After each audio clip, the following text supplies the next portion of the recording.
Hey guys, tonight we begin somewhere most history books politely skip the grimy edges of the Middle Ages, where blood sports didn't roar in marble amphitheaters but sloshed through the mud behind taverns, monasteries, and market stalls.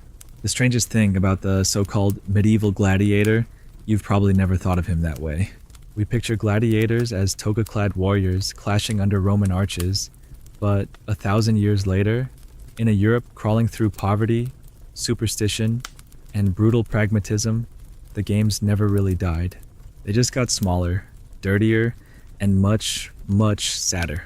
While your brain might want a clear hero or a majestic arena, what you actually get is the stench of stale ale, the weight of a broken stick, and a crowd drunk enough to bet their child's dinner on your ability to duck.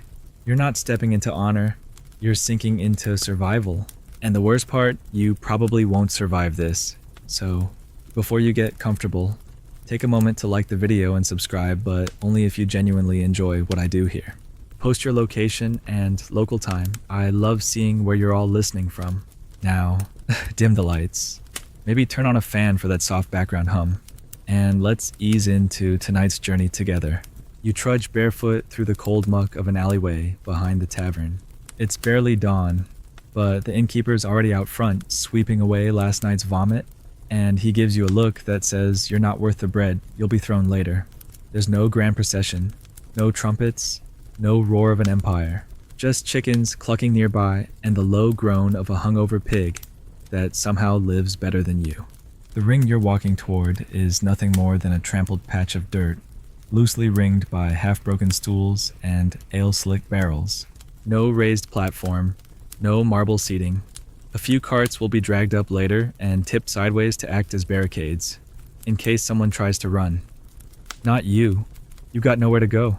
The term gladiator in your context is an insult to ancient Rome. You're not a trained killer.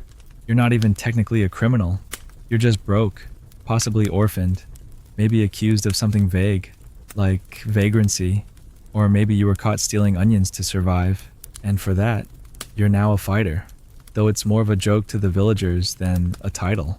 Historians still argue whether these brutal displays should be called entertainment, punishment, or both. The truth is, it's all tangled. You're the village's version of Saturday night fun and public humiliation therapy. The crowd wants to drink, cheer, and forget their own misery, and your face getting smashed in gives them a little of all three. The smell of the ring is more barn than battlefield. Old blood soaks the edges, mixed with spilled ale, horse dung, and something you pray isn't human. There's no sand to soak it up like in the Coliseum, just dirt, and it clings to everything. There's a post in the center where some unlucky soul was once tied and beaten as part of a side game. You try not to look at the dried black streaks trailing from it.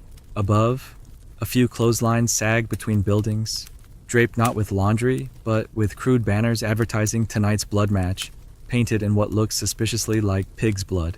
It's all performance, but you're the only one who doesn't get to go home after curtain call. The man in charge of today's event is a merchant with more gold than conscience. He sits in a wobbly chair under a patch of faded cloth, pretending to be a canopy. He's already counting coins, some of which he took from hopeful gamblers who placed early bets on your opponent. You haven't even seen who you're fighting yet. Doesn't matter. Could be another kid like you. Could be a drunk soldier looking to pay off debt with bruises. Could be someone with nothing to lose and an extra 6 inches in height. You scan the crowd as they start to gather noisy, crude, swaying with drink and expectation. They're mostly men, but there are a few women too, clutching children and laughing with teeth stained black from rot and berries. One throws a chicken bone at your feet, grinning. You don't pick it up. You're not sure what hurts worse, your cracked heel or your stomach cramping from last night's supper, which was a bowl of cabbage soup thickened with old bread. A rat had tried to climb into the bowl while you ate it, and no one shooed it away. Even the rats know your rank. And still, here you are, because the other option was hanging, or starvation, or worse, getting caught in the wrong lord's territory during tax season.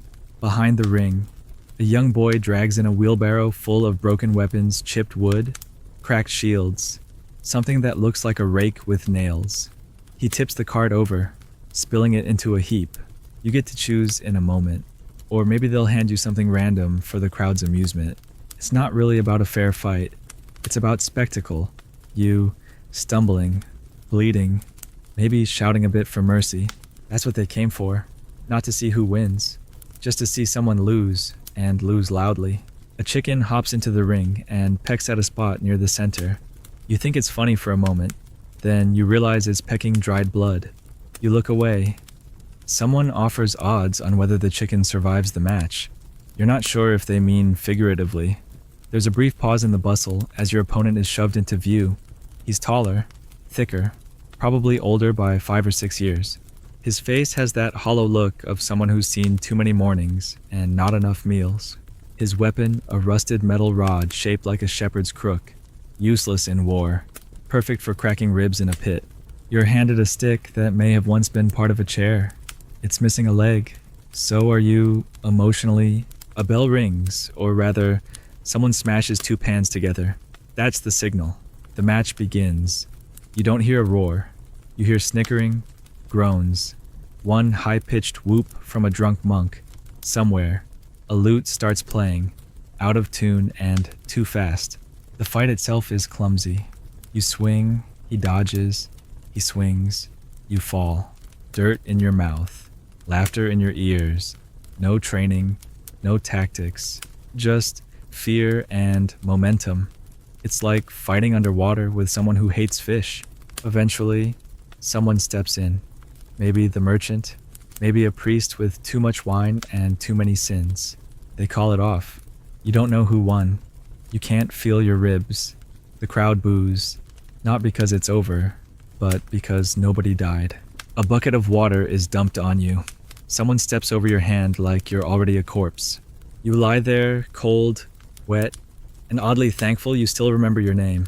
Your name, the only thing you own, and even that, someone in the crowd is probably about to forget.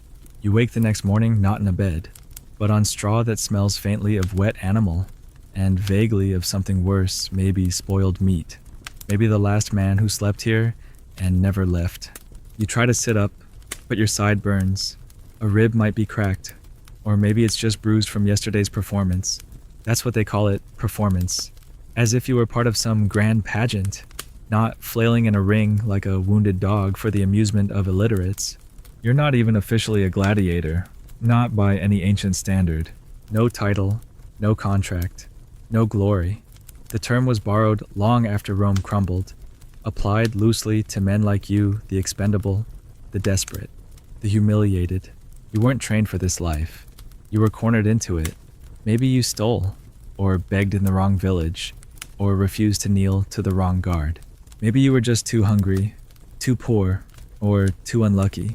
Historians still argue whether these medieval matches were sport or sentence, but for you, there's no debate. This is punishment with applause. Someone outside kicks the door open. It slams against the wall with that familiar sense of threat, not intention. A voice barks your name, if it's your real name anymore, and you shuffle toward it, limping, already expecting the next chore, the next humiliation, the next bruise. Turns out, you're not fighting today. Just mucking out stalls behind the inn, dragging wet straw through ankle-deep filth. The irony isn't lost on you. The pigs eat better, sleep cleaner, and no one forces them to fight each other for ale money. Your hands blister on the rake. The innkeeper watches for a bit, makes a lewd joke you ignore, and wanders off to spit into a stew pot. You wonder briefly what meat he's using today, and then decide not to wonder at all. A few hours later, you're herded to the square, where a small wooden platform has been erected for entertainment. Not your kind, this is public punishment. A baker caught watering down his flour is tied to a post, whipped a few times, and left for flies. The crowd chuckles, but barely watches. You see familiar faces, people who watched you yesterday, who will watch you again. They don't remember your blows or your bruises. They only remember that you lost, that you didn't die dramatically. Your anonymity is both a curse and a shield. No one mourns you, no one remembers you, but also, no one hunts you when the town burns, and it will, eventually. All towns burn in this century. If not by war, then by carelessness. A kicked lantern, a prayer candle left too long. This place smells like it was built to burn. Back behind the inn, You eat your reward, a hunk of stale bread you could chip teeth on, and a tin cup of something they call ale. It tastes like dishwater mixed with old apples, but it warms your throat, so you drink it. Beside you, a man they call Red Rolf spits into the fire and sharpens something that looks like half a horseshoe. He fought last week. His opponent lost an eye. You ask if it was intentional. He shrugs. Only part that went quick. The men around you chuckle the way soldiers do before they scream. It's a dead sound, like the laughter of men who've made peace with the fact that peace won't come for them. They tell you you'll fight again tomorrow. This time, it's a special match. Whatever that means. Probably a 2-on-1. Or maybe they'll blindfold you to keep things lively. The merchant running the circuit is experimenting. He calls it innovation. You call it cruel. But you don't say that aloud. He pays in bread, and you're still hungry. Always hungry. Hunger lives under your skin now, deeper than muscle or thought. You dream of meat, but wake with a taste of dust. Later. As dusk falls, you wander past the church. Not inside, though. You're not allowed. Technically, fighters like you bring in spirits, bad omens, superstition. The priest blesses the matches, but won't bless your soul. That's the arrangement. Still, the candlelight spills out through the cracks in the wood, and you watch it dance like hope. Inside, a small boy sings something solemn. You don't know the words, but the melody scratches at memory. Your mother sang something like that, or maybe someone else's mother. It's hard to tell anymore. Your memories become patchwork stitched together by hunger and fists. You lie down that night under a cart, too sore to sleep. Someone vomits in the alley nearby. Dogs fight over scraps. A drunk man stumbles past and mumbles about the devil. You wonder if you're the devil now, or if the devil would bother with such a miserable body. You press your face to the dirt to muffle the cold. It doesn't help. You curl tighter, but your side burns. You breathe shallow, trying not to cough. You count backwards from 10. 10, 9, 8. You lose track around 6, or maybe 7. Doesn't matter. The night always swallows the numbers eventually. Dawn again. They wake you with a kick. No greeting, no explanation. You're shoved toward the square again. The same crowd. The same jeers. This time, you're handed a length of chain. Not a sword, not even a club. Just a chain. Heavy, rusted, still damp from blood. You drag it into the ring, already aching. Across from you, a man with a hammer grins like a cracked plate. Half his teeth are gone. The other half look ready to follow. His arms are thicker. His face is broken in places yours aren't yet. This match will not be short. And again, there's no ceremony. Just a bell. Just noise. Just survival. The chain is awkward. It tangles. Bites your hands. Swings wide when it should snap. You catch him on the leg once he limps. You think that might save you? It doesn't. He catches your shoulder with the hammer's flat side. You hear something pop. You keep moving, because if you stop, they cheer louder. If you stop, they end you. You swing again. The chain wraps around his arm. You pull. He stumbles. The crowd erupts. Not in joy, but in frustration. They wanted more blood. You didn't deliver. They throw bread crusts. One hits your ear. You pretend it's a trophy. When the match ends, no one declares a winner. Both of you collapse. Someone calls you miserable. Someone else says, at least they fought. You're not sure which comment stings more. The merchant grumbles about trying crossbows next week. From a distance, he says, safer for the crowd. As if your deaths are only valuable if they're convenient. You're dragged back behind the inn. Too sore to speak. They leave you near the fire. Red Rolf tosses you a bone, literally. Some kind of bird. You gnaw it like it owes you money. You don't speak. No one does. Words are heavier than wounds. The moon rises. Another night begins. Another dreamless rest. And in the morning, the pigs will still eat better. By now, your body has started to forget what comfort ever felt like. Sleep comes not from rest, but from sheer exhaustion. You don't fall asleep, you pass out. Mouth slightly open in the straw, your hand still curled around the splintered wood you used as a weapon yesterday. The bruises don't fade anymore, they just stack. Purple, green, yellow, then purple again. Your shoulder is still swollen from the hammer's blow, and every time you shift, something crunches, like dry bark underfoot. You wonder briefly if the bone is broken. Doesn't matter. They'll still expect you to stand tomorrow, or crawl, or be dragged. As long as your lungs work, you're a part of the show. That's the real trick of this life. Not that it's violent, but that it refuses to let you die when you want to. Death isn't the danger, it's the delay. You live in a permanent middle state between recovery and ruin. They hand you a new set of armor this morning, if you can call it that. A thick leather vest, patched 100 times over with what might be pigskin, burlap, and someone's old saddlebag. The smell is unspeakable. The weight is worse. It sticks to your wounds like moss on stone, and when you move, it pulls at the scabs you've been trying to protect.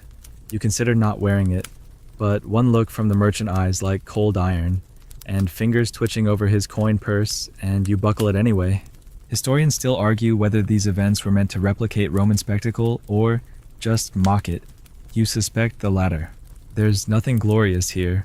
No strategy, no discipline, only pain, mud, and the sound of laughter that isn't yours. They tell you the match today is themed.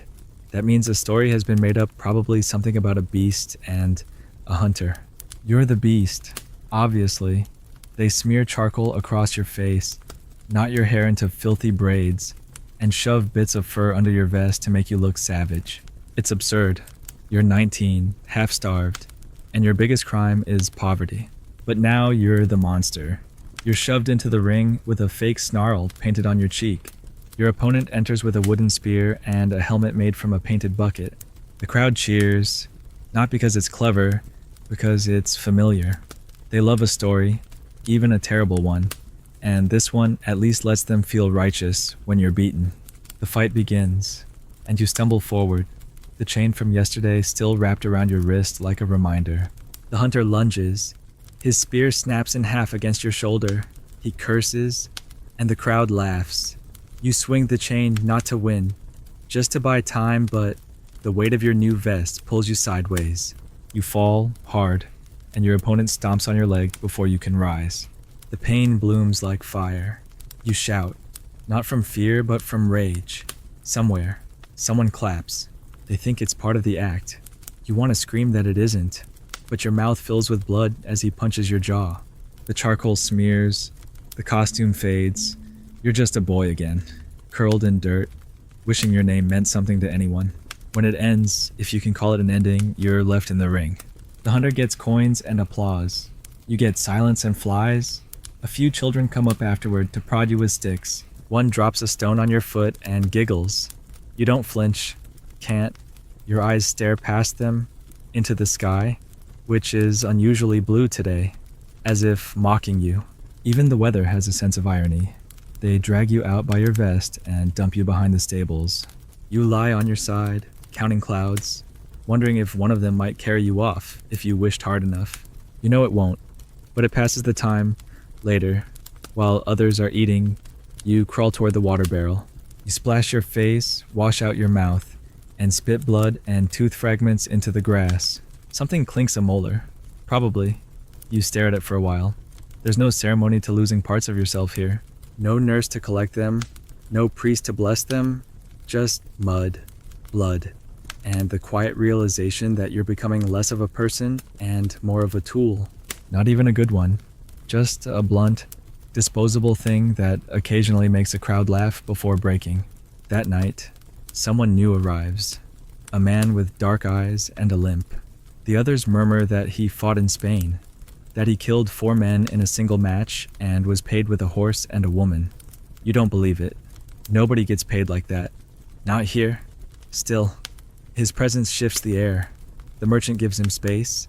The other fighters nod, respectful but distant. You watch him eat meat, real meat, from the merchant's own kitchen. That's not supposed to happen. He sees you watching and throws you a bone. Literally. Same as Rolf did. You chew it in the dark. Not grateful, but curious. Why him? What makes him worth feeding? You try to sleep, but can't. Your jaw throbs. Your leg is stiff. You hear the new man sharpening a blade somewhere nearby. The soft scrape of stone on metal like a lullaby for the damned. You think of running again, but where would you go? Every path out of town leads to another version of this, another pit, another crowd, another cold morning and empty bowl. There's a kind of prison that doesn't need walls. This is it. A loop of pain and pretend survival, where the only escape is the one no one sees, forgetting you were ever more than this. In the morning, you're not summoned. That's new. Instead, you're left alone. Others fight. You watch. You study. The new man is brutal, but not cruel. Efficient. He ends fights quickly. The crowd doesn't love him. They prefer suffering. But the merchant smiles. And that's what matters. You realize something watching him. It's not just strength. It's strategy. He fights like someone who doesn't want to bleed. You wonder if you could learn that. If you could last long enough to make it matter. You try to mimic him later. Swinging at posts. Balancing your weight. Adjusting your grip. Rolf laughs at you but doesn't stop you. That's his version of support. Someone even throws you a better stick. Slightly straighter. Less mold. A small mercy. You practice anyway. Not because you think it'll save you, but because it's better than waiting to be beaten again. Movement is control. Illusion or not. That night, the merchant approaches. He smells like wine and goat cheese, which is oddly worse than blood. He offers you a chance, a paired match. You and the new man, together, against 3. It's a test, he says. You nod before he finishes. You're too hungry to say no. You try to sleep, but your mind spins. Not from fear, but from something worse, hope. A tiny, traitorous flicker of belief that maybe this time you won't lose. You wake before dawn. Your leg aches, but the swelling has gone down. You flex your fingers. No more blood in your mouth. That's new. The new man hands you a piece of cloth to wrap your knuckles. Doesn't speak, just nods. You nod back. You're not partners. Your weapons placed in the same drawer, but maybe that's enough. The crowd gathers early. Word spread. A team match is rare. Bets are high. Chickens are staked. Someone's offering a goat.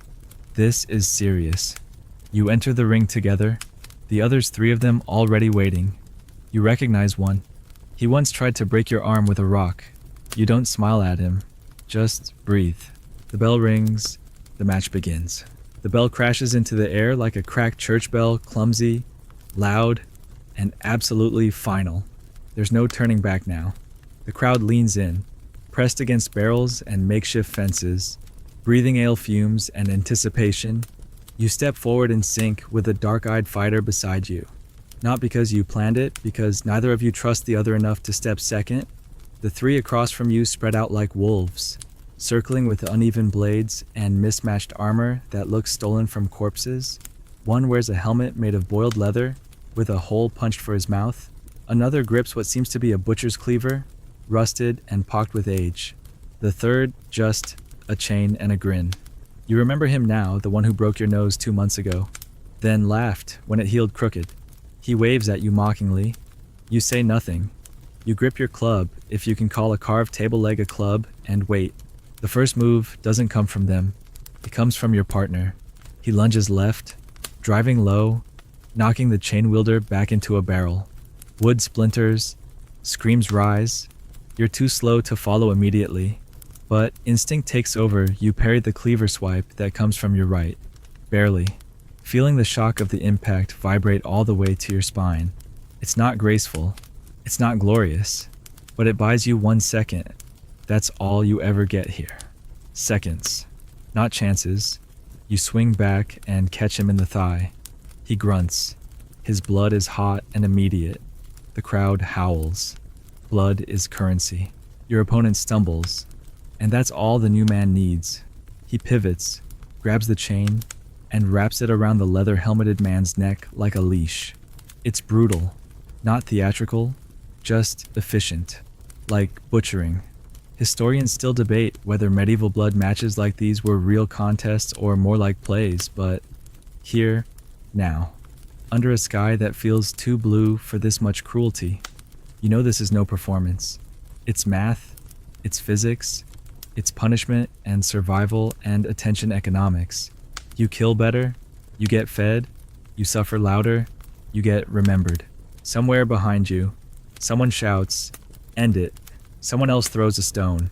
You don't flinch. You raise your club again and bring it down on the cleaver man's shoulder. Bone crunches. He drops the blade. You don't stop. 1, 2 more strikes until he curls into himself like a dying dog. You step away only when your arms shake too hard to swing again. You can feel your breath scrape your throat, dry and metallic. Your vision blurs for a moment, but you hold still. Around you, dust dances in the air like ash. You blink it away. Your partner stands over the last man, who's on his knees, choking on blood and chain links. He doesn't finish him. Not yet. He looks at you first. There's something there unspoken, unreadable. You nod, almost imperceptibly. Then he yanks the chain back once more. The sound it makes is quiet but unforgettable, like wet rope dragged across gravel. The crowd erupts. They love it. They hate it. Either way, they can't look away. That's enough.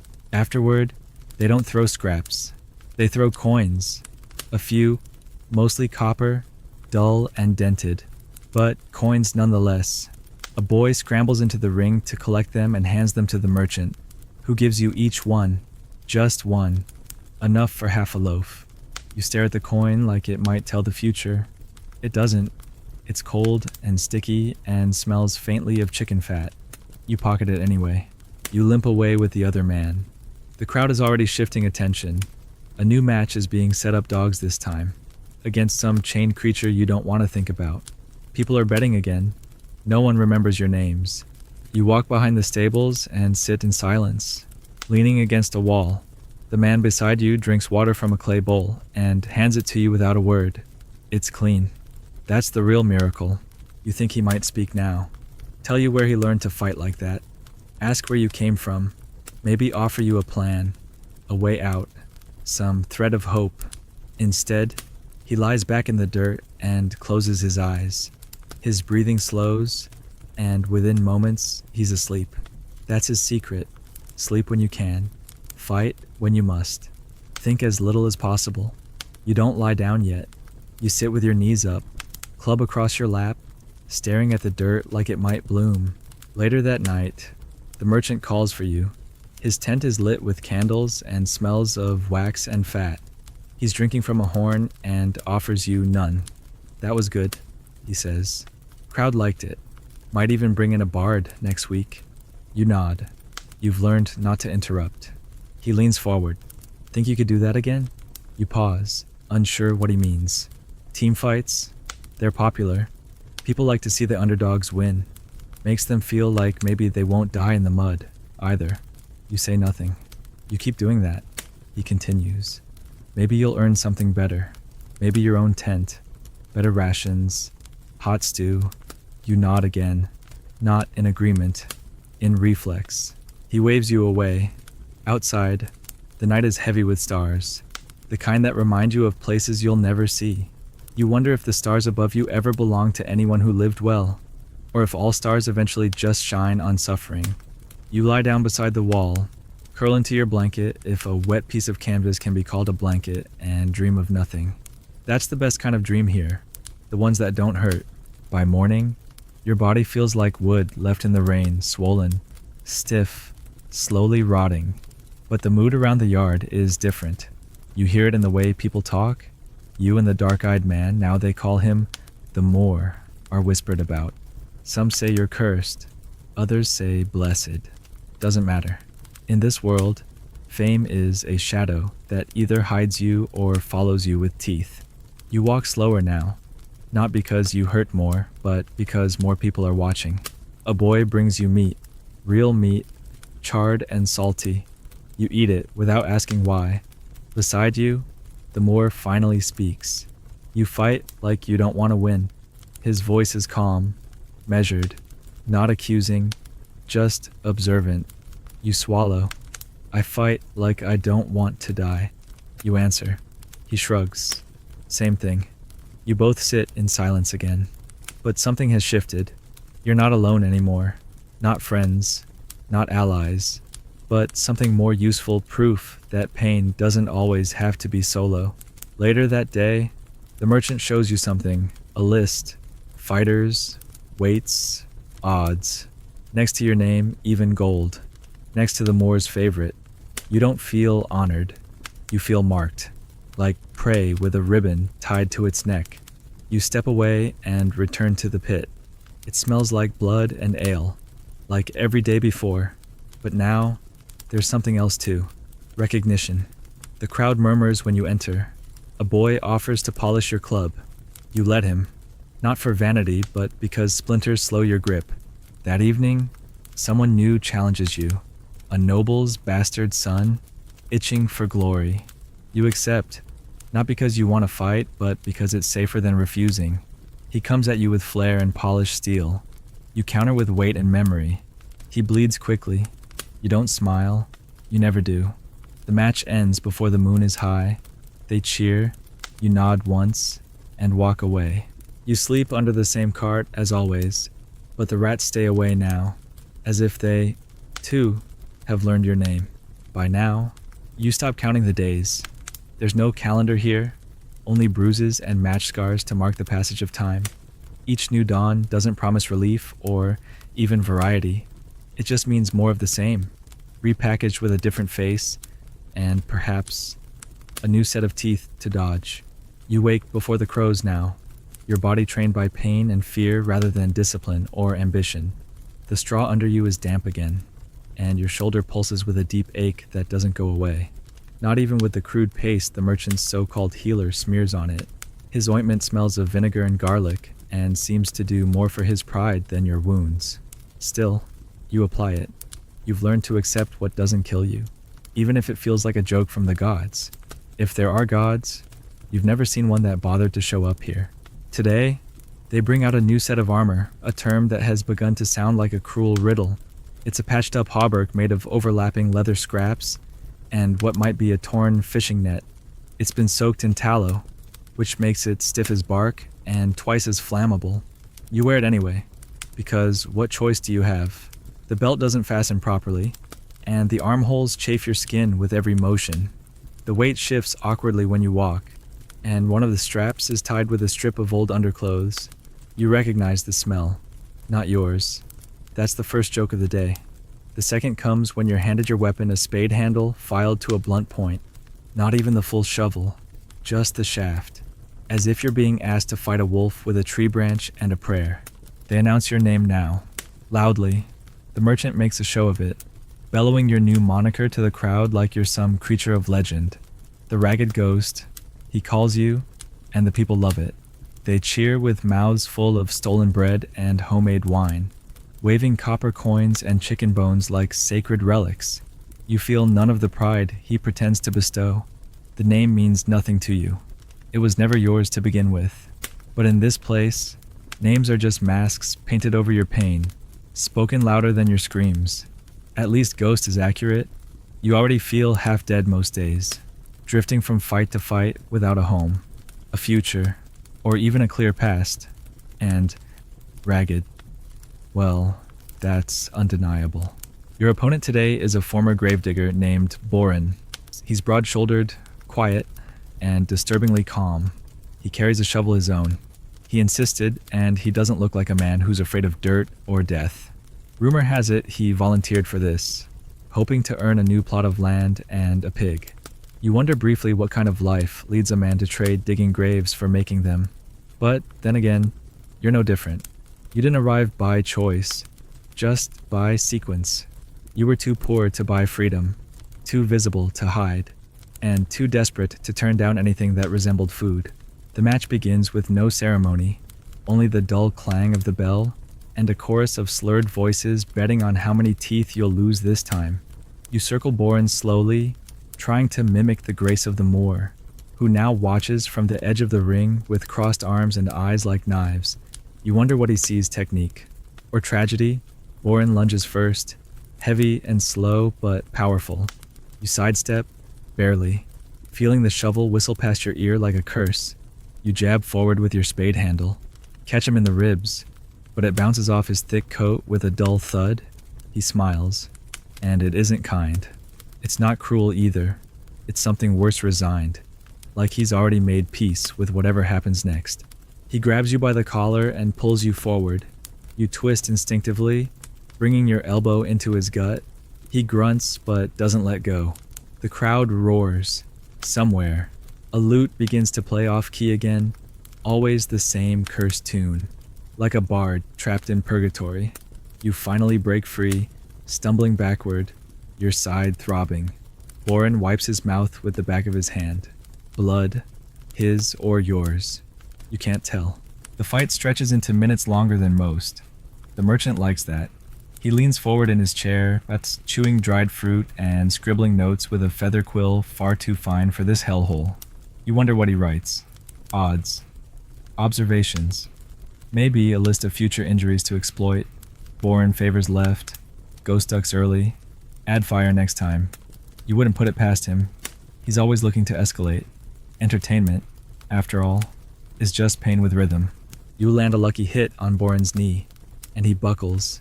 Just enough. You pounce not like a predator, but like a starving man lunging for a crumb.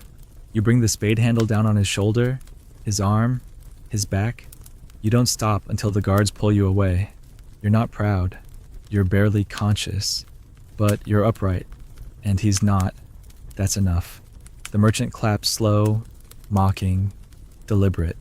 He announces your name again. The ragged ghost triumphs. The people cheer. A child throws a piece of fruit. It hits your chest. You eat it. You don't care if it was meant as an insult. It tastes like sugar and dirt and something resembling joy. That night, you're moved to a new shelter. Not a bed, but a stall without animals. No hay, but dry boards at least. You lie down, curling around your bruises. The Moor visits once, drops a water skin beside you, and leaves without a word. You sip slowly.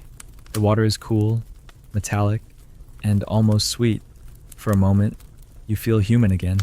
Then the wind picks up, and you remember tomorrow's match is a night one. Lanterns, shadows, louder crowds, more chances to get stabbed in places you can't reach. You drift into half sleep, dreaming of forests you've never seen. There's moss beneath your feet, clean air in your lungs, and birds that sing without fear. You wake to the sound of boots and gravel, and realize someone's being dragged. You don't look. You know what it is. Another fighter who didn't get back up. The guards talk in hushed tones. Poor bastard. Bled out before he hit the ground. Could have been worse. It always can be. That's the sick comfort of this place, no matter how bad it gets. Someone's got it worse. And soon. It might be you. Morning brings no breakfast. Just more practice. You and the Moor are paired again. Not for combat, but for drills. The merchant wants to train you now. His version of training is yelling and hitting with a cane when you move too slow. Still, it's something. You learn how to pivot, how to block, how to move without telegraphing intent. The Moor corrects your stance once with a quiet, lower your elbow. It helps. You nod. He doesn't smile, but you think he notices your improvement. That's enough. The sun rises high. The next fight looms. You feel it in the silence between men, in the weight of your armor, in the way the crows circle above. Too early, too curious. You wonder if they remember faces. You wonder if yours will be next. The hours before a night match stretch differently. Time thickens, molasses-like, heavy with dread. You don't talk, you don't joke, you just sit. You and the Moor both lean against the same wall, neither looking at the other, saying nothing, letting the weight of silence settle over you like ash around you. The camp begins to buzz with a different kind of energy anticipation mixed with wine and superstition. A woman ties charms to a fence post. A young fighter carves something into the dirt with a stick. An older man scratches at his arms as if trying to remove his own skin. This is the calm before nothing. Not before peace, not before purpose, just before pain. You've learned that already. Peace isn't a reward here, just a brief absence of violence, quickly replaced. When the sun finally dips behind the hills and the last light dies, the torches are lit. Lanterns sway from ropes strung across the courtyard, their flames casting jittery shadows that twist everything into something worse than it is, or maybe exactly what it is. just no longer hidden by daylight's mercy. The ring has been widened for tonight's special event. There's a crude platform for the merchant, draped with fraying red cloth and lined with mismatched cushions. He sits there like a king over a pit, sipping fermented pear wine and wiping his hands on the sleeve of his assistant's robe. Below, the crowd gathers fast. Children sit on crates, women clutch bags of roasted seeds, men shout wagers, some tossing bones, others fingers to count odds. Tonight is torchlight combat, no moon, just fire and fear. You're handed your gear without comment. A short sword not sharp enough to slice cleanly, but pointed enough to puncture. A buckler shield, splintered at the edge. Your armor's the same patched leather, heavier now from sweat and rain. The Moor's given a mace, a real one, not ceremonial. You glance at him, eyebrows raised. He shrugs. Crowd favorite. He mutters. You almost laugh. Almost. Your opponents tonight are twins, or at least, they claim to be. They share the same height, the same cruel eyes, the same crooked noses, and matching tattoos of a wolf curling around a dagger. Their armor is cleaner than yours. Their weapons are curved blades from the East scimitars, or something like them. Though dulled by time and misuse, they strut into the ring like performers, soaking up cheers, grinning like men who believe pain is poetry. You've heard of them before. The brothers' blood. The merchant's been saving them for a dramatic clash. Tonight is the payoff. That means it's not a fair fight. It's a finale. The bell rings not a clang this time, but a drum beat. Slow, steady, ritualistic. The crowd goes silent, unnaturally so, as if watching a prayer unfold. You step forward, left foot first, your shield raised, your eyes scanning. The flames dance wildly, making the twins appear to shimmer. One darts in too fast and slashes toward your leg. You block, barely, the shock running up your arm like lightning. The Moor is already moving, spinning, swinging his mace at the other twin's flank. A solid hit. The sound of bone meeting iron is unmistakable. The rhythm of the fight unfolds in chaos and breath. You move like a tide, not with grace, but with weight. Every step is survival. Every mistake is death. The twin before you switches hands mid-swing, a trick that nearly catches your temple. You duck, swing low, catch his thigh, not deep, enough. He hisses. You hear the crowd groan in satisfaction. Blood glints under the torchlight like ink on parchment. The other twin limping now goes after the Moor with wild fury. The mace comes down again, cracking a shoulder. You press your advantage. You move in tandem without speaking. Not choreography, just shared desperation. You slam your shield into your twin's chest, knocking the wind out of him. He stumbles. You advance. Your sword slips past his guard and into his gut. Shallow, angled. He screams. You twist. He falls. The crowd explodes. Not from joy from climax. They've waited hours for this. Sweat, blood, flame. The illusion of valor in a mud-slick arena. The Moor kicks the last twin to the ground and raises his mace. The merchant lifts a hand. The crowd goes quiet. Spare or no, he calls. A chorus erupts, half shouting, spare, and the rest end him. The Moor looks at you. You stare back, blinking through sweat and grit. Then he turns, brings the mace down just once. Not the head, the leg. A clean break, a scream. Not death, not mercy, somewhere in between.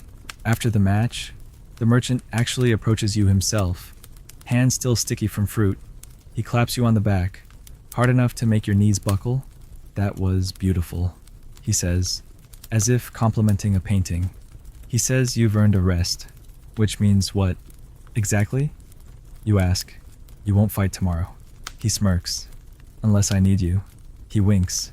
It's supposed to feel generous. It doesn't. That night, you're given hot broth, with meat, not much, but enough to taste real flavor. Carrots, maybe onion. The Moor eats beside you in silence. Someone hums a song by the fire, a tune from the coast. You close your eyes and pretend it's being sung in a warm inn, with a hearth and a wooden floor that doesn't smell of rot. The next morning, you wake sore but not bleeding. That's progress. You're handed a rag to wash with. Not clean, but less filthy than usual. It's the first time you've been allowed near water without stealing it. You scrub your arms, your neck, your face. The grime doesn't vanish. It's sunk too deep, but for a moment, you feel less like an object and more like someone whose name might have once meant something. That day, no matches, just chores. You help carry barrels, scrub blood from the ring, chase pigs. One escapes and leads you through half the yard before diving under the merchant's table. You leave it there. He doesn't notice, too busy dictating something to a scribe. You overhear words like tournament, patrons, and banners. You don't ask. You already know. Something big is coming. Something worse. That night, one of the younger fighters dies in his sleep. Quietly, no drama, just doesn't wake up. They wrap him in a tarp and bury him by the fence. No marker, no prayer. One of the guards spits. Fought 4 times. Not bad. That's his epitaph. The mood darkens. Even the moor seems quieter. You sit with him after sunset, drinking from the same water skin, staring at the fire. Why do you stay? You ask. Finally. He pokes the flames. Same reason you do. You nod. He adds, but I keep count. Of who I've outlived. You think about that, then you whisper, 16. He blinks. You, maybe more. Hard to tell. He laughs dry, soft, almost kind. Then maybe we're not doing so bad. The fire crackles, the wind shifts. Somewhere, a bell rings practice for tomorrow's show. You lie down on your side, shield still at your back, sword near your hand, just in case. You've learned that nothing here stays quiet for long. By the time the merchant announces the coming tournament, the word has already slithered into the mouths of every guard, stable boy, and half-tooth gambler in a 30-mile radius. You hear it whispered over piss pots, scribbled on fence boards, even mumbled in sleep by a man with one lung. Tournament doesn't mean what it once did. There's no nobility here, no fluttering banners or trumpets calling you to glory. It just means more pain, more spectators, and more eyes watching your blood hit the dust. The merchant struts around the yard now, belly out, fingers jingling with coin rings, talking about reputation and regional influence, as if what's happening in this backwater pit could ever matter to anyone beyond the fields that fence it in. But for him, it does. And for you, it means 3 things: bigger crowds, more dangerous opponents, and a fewer rules. Not that there were many to begin with. Preparations begin a week before. The ring is expanded again, this time with crude wooden railings nailed together so hurriedly that splinters litter the ground like pine needles. A few new fighters are brought in, strangers, all of them, lean and mean and carrying scars that don't look like yours. These aren't desperate peasants. They're killers, mercenaries, disgraced guardsmen. One has a tattoo across his chest of a dagger through a bishop's eye. Another never speaks, only sharpens his twin axes and watches the rest of you like meat cooling in the shade. You learn quickly that the social rules of the pit don't apply to them. They don't huddle by the fires. They don't share water. They don't sleep under carts. They stay in the merchant's inner tents, eat his salted pork, drink his honey wine. They are the show. You're the opener. The Moor doesn't comment on this, but his posture changes. He wakes earlier, trains harder, says less. You match him not out of ambition, but out of fear. If he's nervous, you should be terrified. You spar at dusk in silence, trading blows with wood and leather, practicing footwork between shadows. The healer watches from a distance, idly plucking herbs he won't use. You catch glimpses of the merchant's scribe, 2 taking notes, sketching movements, maybe planning how best to pitch your deaths to the crowd. Days blur. The scent of tar and iron fills the yard as more torches are hung, more bleachers built.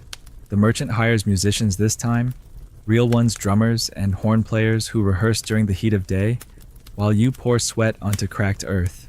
Every clang of practice metal feels heavier now. The Moor tweaks your grip on the sword, corrects your pivot. If they're faster, be tighter, he mutters. You nod. You bruise. You learn. It's not elegant. It's not heroic. But it keeps you breathing. The night before the tournament, you're summoned to the merchant's tent. It reeks of boiled leather and honeyed meat. He grins when you enter, motioning for you to sit on a stool that creaks ominously beneath you. You've come a long way, he says, voice syrupy. Started as a rat. Now you're a feature. You say nothing. He likes his own voice enough for both of you. He pours wine, offers you none. Tomorrow, he says, you fight the one they call the wolf. Former knight, banished, kills fast, doesn't play, perfect for a climax. You blink. Why me, you ask. He smirks. Because people like watching ghosts get eaten. You leave before he can laugh. That night, you don't sleep. You lie on your back staring at the stars, trying to remember a time before this. You can't. Your memories have been replaced by injuries. Names have faded. Faces too. All that remains is the shape of pain and the weight of your own breath. The Moor sits beside you in the dark. Don't try to beat him, he says. Just don't let him finish it early. Make it last. Why? Because if the crowd doesn't get their climax, they'll want a rematch. You nod. This is how strategy works here, not to win, but to survive long enough to lose again. Dawn comes with trumpets. The sound is shrill, foreign. Banners, actual banners, flap from poles along the perimeter. A few nobles have arrived. Landowners, lesser knights, a priest or two, all seated high above the filth they came to savor. The crowd spills in, louder than usual, drunk earlier, betting bigger. A goat changes hands before the first fight even starts. You're dressed in your best rags, dyed with mud for intimidation. Your sword has been sharpened, but only on one side. They say that's fair. You and the Moor lock eyes before you walk out. He doesn't speak, just places one hand on your shoulder. You don't shrug it off. The ring is massive now. 10 strides across, bounded by rope and flame. The wolf waits at the far end. He's older than you expected, gray in the beard, yes, but solid, upright, calm. His armor is battered but real, and his blade gleams like something that's killed men worth remembering. You approach slowly, 1 foot at a time, heart steady only because it's numb. The drum beats begin, low, rhythmic, like your pulse if it belonged to a braver man. The merchant announces your names. The ragged ghost versus the wolf. The crowd howls. You step into the center. The wolf nods at you. Courteous. That makes it worse.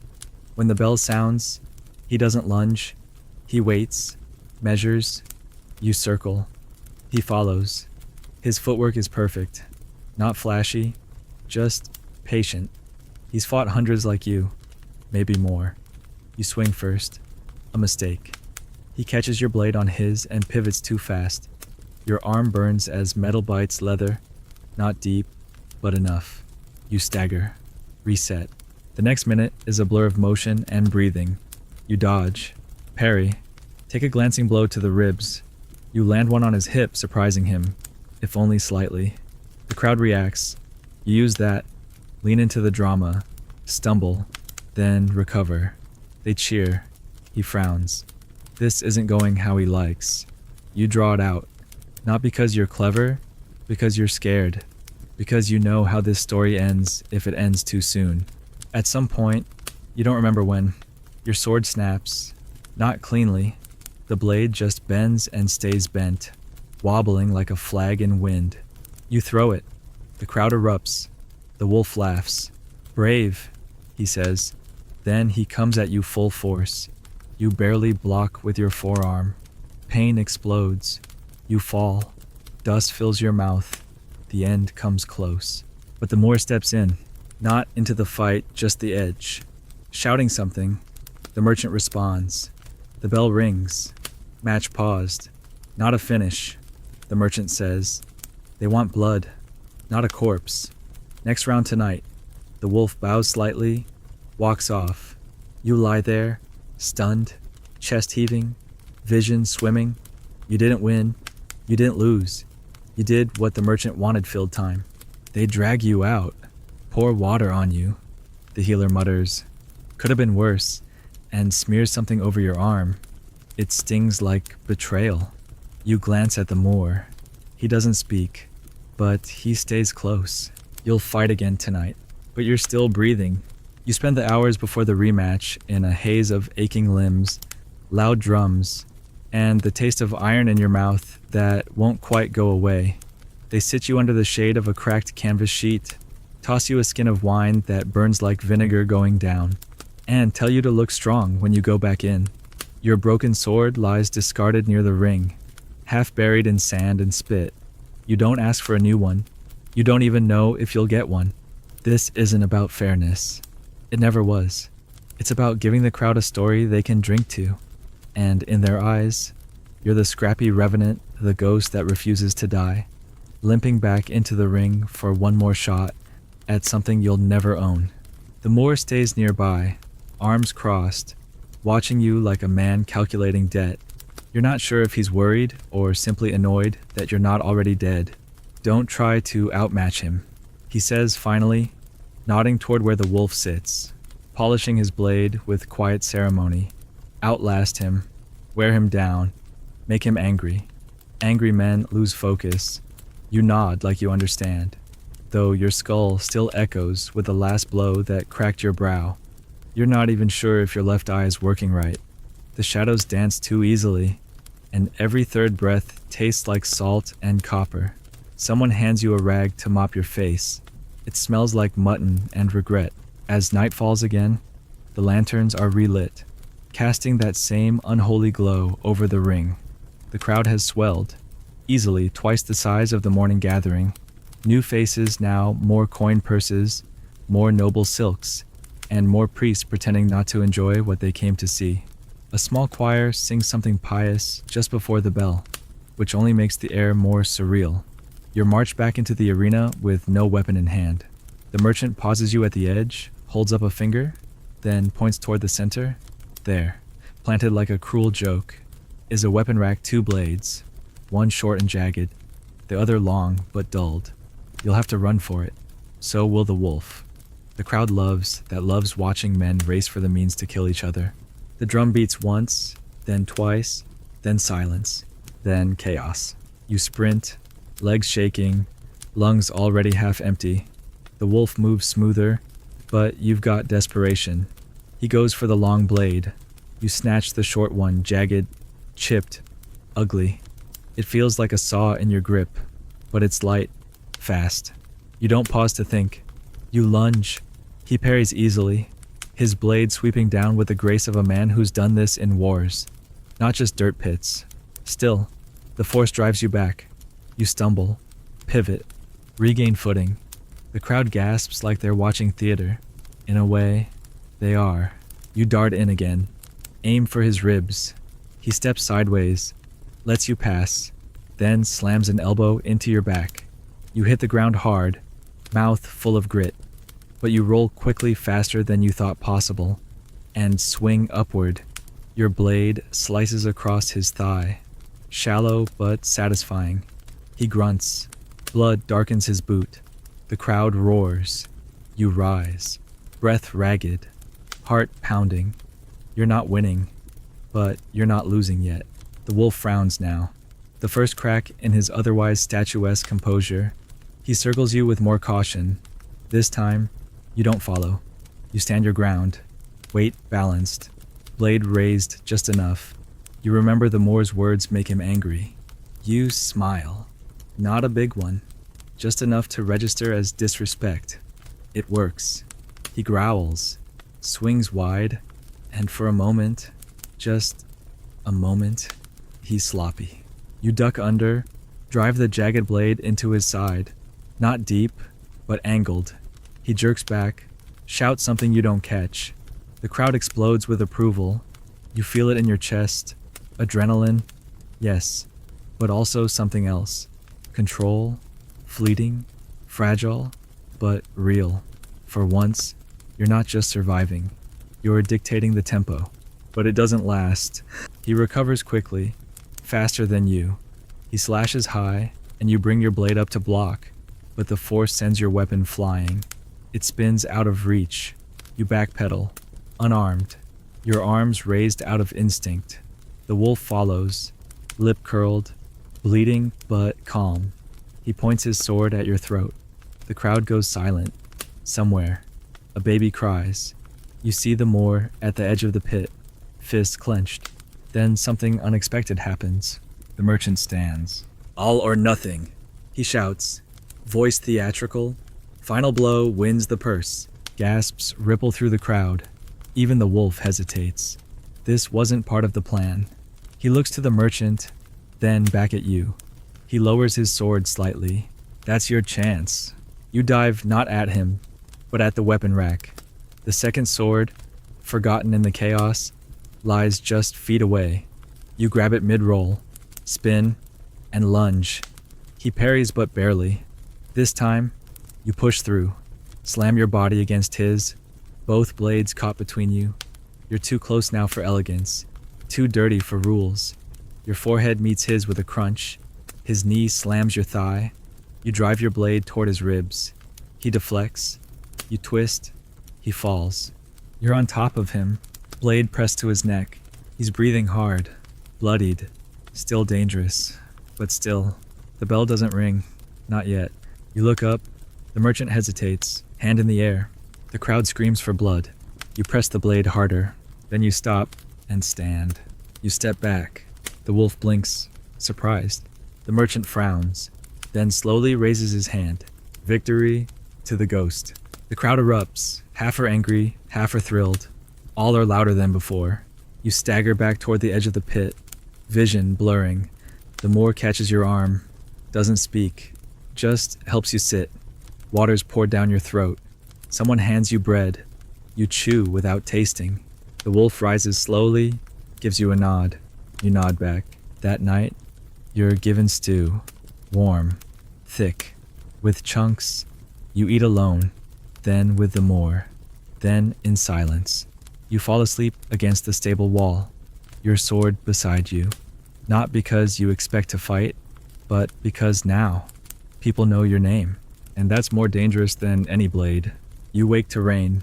Not a storm, just a slow, steady drizzle that seeps through the slats of the stable roof and taps against your brow like a reminder that nothing's ever dry for long in this life.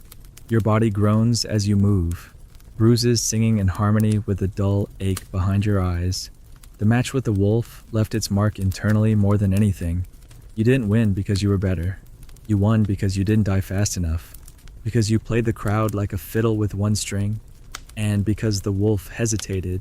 That alone unsettles you. A man like him doesn't flinch unless something changes, unless the theater starts to resemble truth. You roll to your side and sit up, your hand instinctively reaching for the sword that now sleeps beside you like a dog that's seen too much. The camp is quieter today. Not silent, nothing's ever silent, but less rowdy, more contemplative. The tournament broke something in the air. Maybe expectations, maybe bones. The merchant paces slower, his usual gloating trimmed down to measured whispers with his scribe and guards. You catch snatches of talk next round. Travel circuit, Lord Elrond's estate. He's planning expansion. Of course he is. A good show always demands a sequel. And in his mind, you're his star act now. The ghost that won. The boy who stood up to a knight and didn't splatter like a dropped melon. He thinks he's made you, molded you, polished you into profit. What he doesn't realize is that every inch of grit he added chipped away at something real. And what remains now is not a performer. It's something hungrier. You're not given chores today. A strange honor. Instead, a young stable hand delivers a wrapped parcel to you. Inside a new tunic, dyed dark gray, embroidered with a crude symbol, a crescent and a blade. The merchant's idea of branding, the crest of the ragged ghost. You almost laugh. You wear it anyway. It's dry, it fits, and that alone makes it worth more than any name they chant. The Moor passes you without comment, but you notice the flick of his eyes to the symbol. He doesn't mock it. He doesn't praise it. He just notes it. then continues. Later, you're called to the merchant's tent. He's sitting behind a table littered with scrolls, tokens, stained maps. He doesn't greet you, just points to a mark on the parchment. This village hosts fights in 3 days, he says. You'll go, represent me, win, smile. You squint at the crude drawing, a place you've never heard of. He doesn't care. You're the hook now, he continues. The draw. We'll pair you with another act. Some spectacle. Bring in a juggler. Maybe fire breathers. Something exotic. He pauses, looks you over, but don't get soft. They'll want to see blood. You nod. Not because you agree, just because it gets you out of the tent faster. Outside, you sit by the fire pit. No flames today, just embers. You run your fingers along your sword's hilt. It's chipped from the last fight, the edge dulled by impact. You'll need to sharpen it. You think about the road ahead. New crowds, new rules, maybe fewer rules. Historians often debate whether these smaller circuits evolved from Roman traditions or emerged from medieval boredom and cruelty. You've come to believe they simply grow wherever despair pools thickest, like mold. No empire required. The Moor joins you eventually. He sits on the opposite log, sharpens his blade in slow, deliberate strokes. After a time, he speaks. You know they're going to try to break you now. Right. You don't answer. He continues. When you're liked, they push harder, raise stakes, pair you with worse, make the crowd turn. That's how it works. No one climbs here. They just fall slower. You finally meet his eyes. Then why stay? He shrugs. Because eyes still have teeth. It's not a joke. It's a measurement. That night, a few of the younger fighters gather around the embers and ask you questions. What was the wolf like? Did he really hesitate? Were you scared? You lie gently. Say he was faster than expected. That you were lucky. You don't talk about the way his eyes looked right before he let you up, or how your blade nearly slipped from your fingers just before the merchant's call. You omit the part where you almost didn't get back up. They don't need that story. They need the myth. You let them have it. The next morning, you're given travel orders. Not on horseback, of course not, but on foot. With a cart of gear pulled by an old mule named Treen. You're accompanied by 2 guards and a boy who sweeps up bones after matches. He's called Little Cinch. No one knows his real name. You don't ask. You carry your blade across your back, your new tunic stiff with the weight of its fake identity. The road is slow, muddy, and lined with nettles. At one point, you see a vulture circling. One of the guards jokes, smells your future. You keep walking. The village you reach is barely that a collection of sagging huts, one crooked chapel, and a tavern that advertises itself with a sign featuring a pig drinking ale. The fighting ring is a roped-off field with hay bales marking corners. The crowd is already drunk when you arrive. They recognize you. Word travels faster than feet. It's him. One slurs. The ghost boy. The knife dodger. You pretend not to hear. You unpack your gear behind the tavern while Little Cinch feeds Trina a handful of spoiled oats and hums a tune that's too cheerful for this place. Your opponent this time isn't flashy. Just a man called Fen, big, quiet, wears a chain shirt and carries a cudgel wrapped in strips of iron. Used to be a blacksmith, they say. Burned down his shop for reasons unknown. He doesn't talk to you before the match, just cracks his neck and waits for the bell. The fight is fast, brutal, and more painful than any you've had since the tournament. Fen hits hard, harder than the wolf, though with less precision. You dodge twice, land a cut on his shoulder. He answers with a blow to your thigh that nearly drops you. The crowd laughs. You grit your teeth, push forward, slam your hilt into his gut. He stumbles, swings wide, catches your forearm.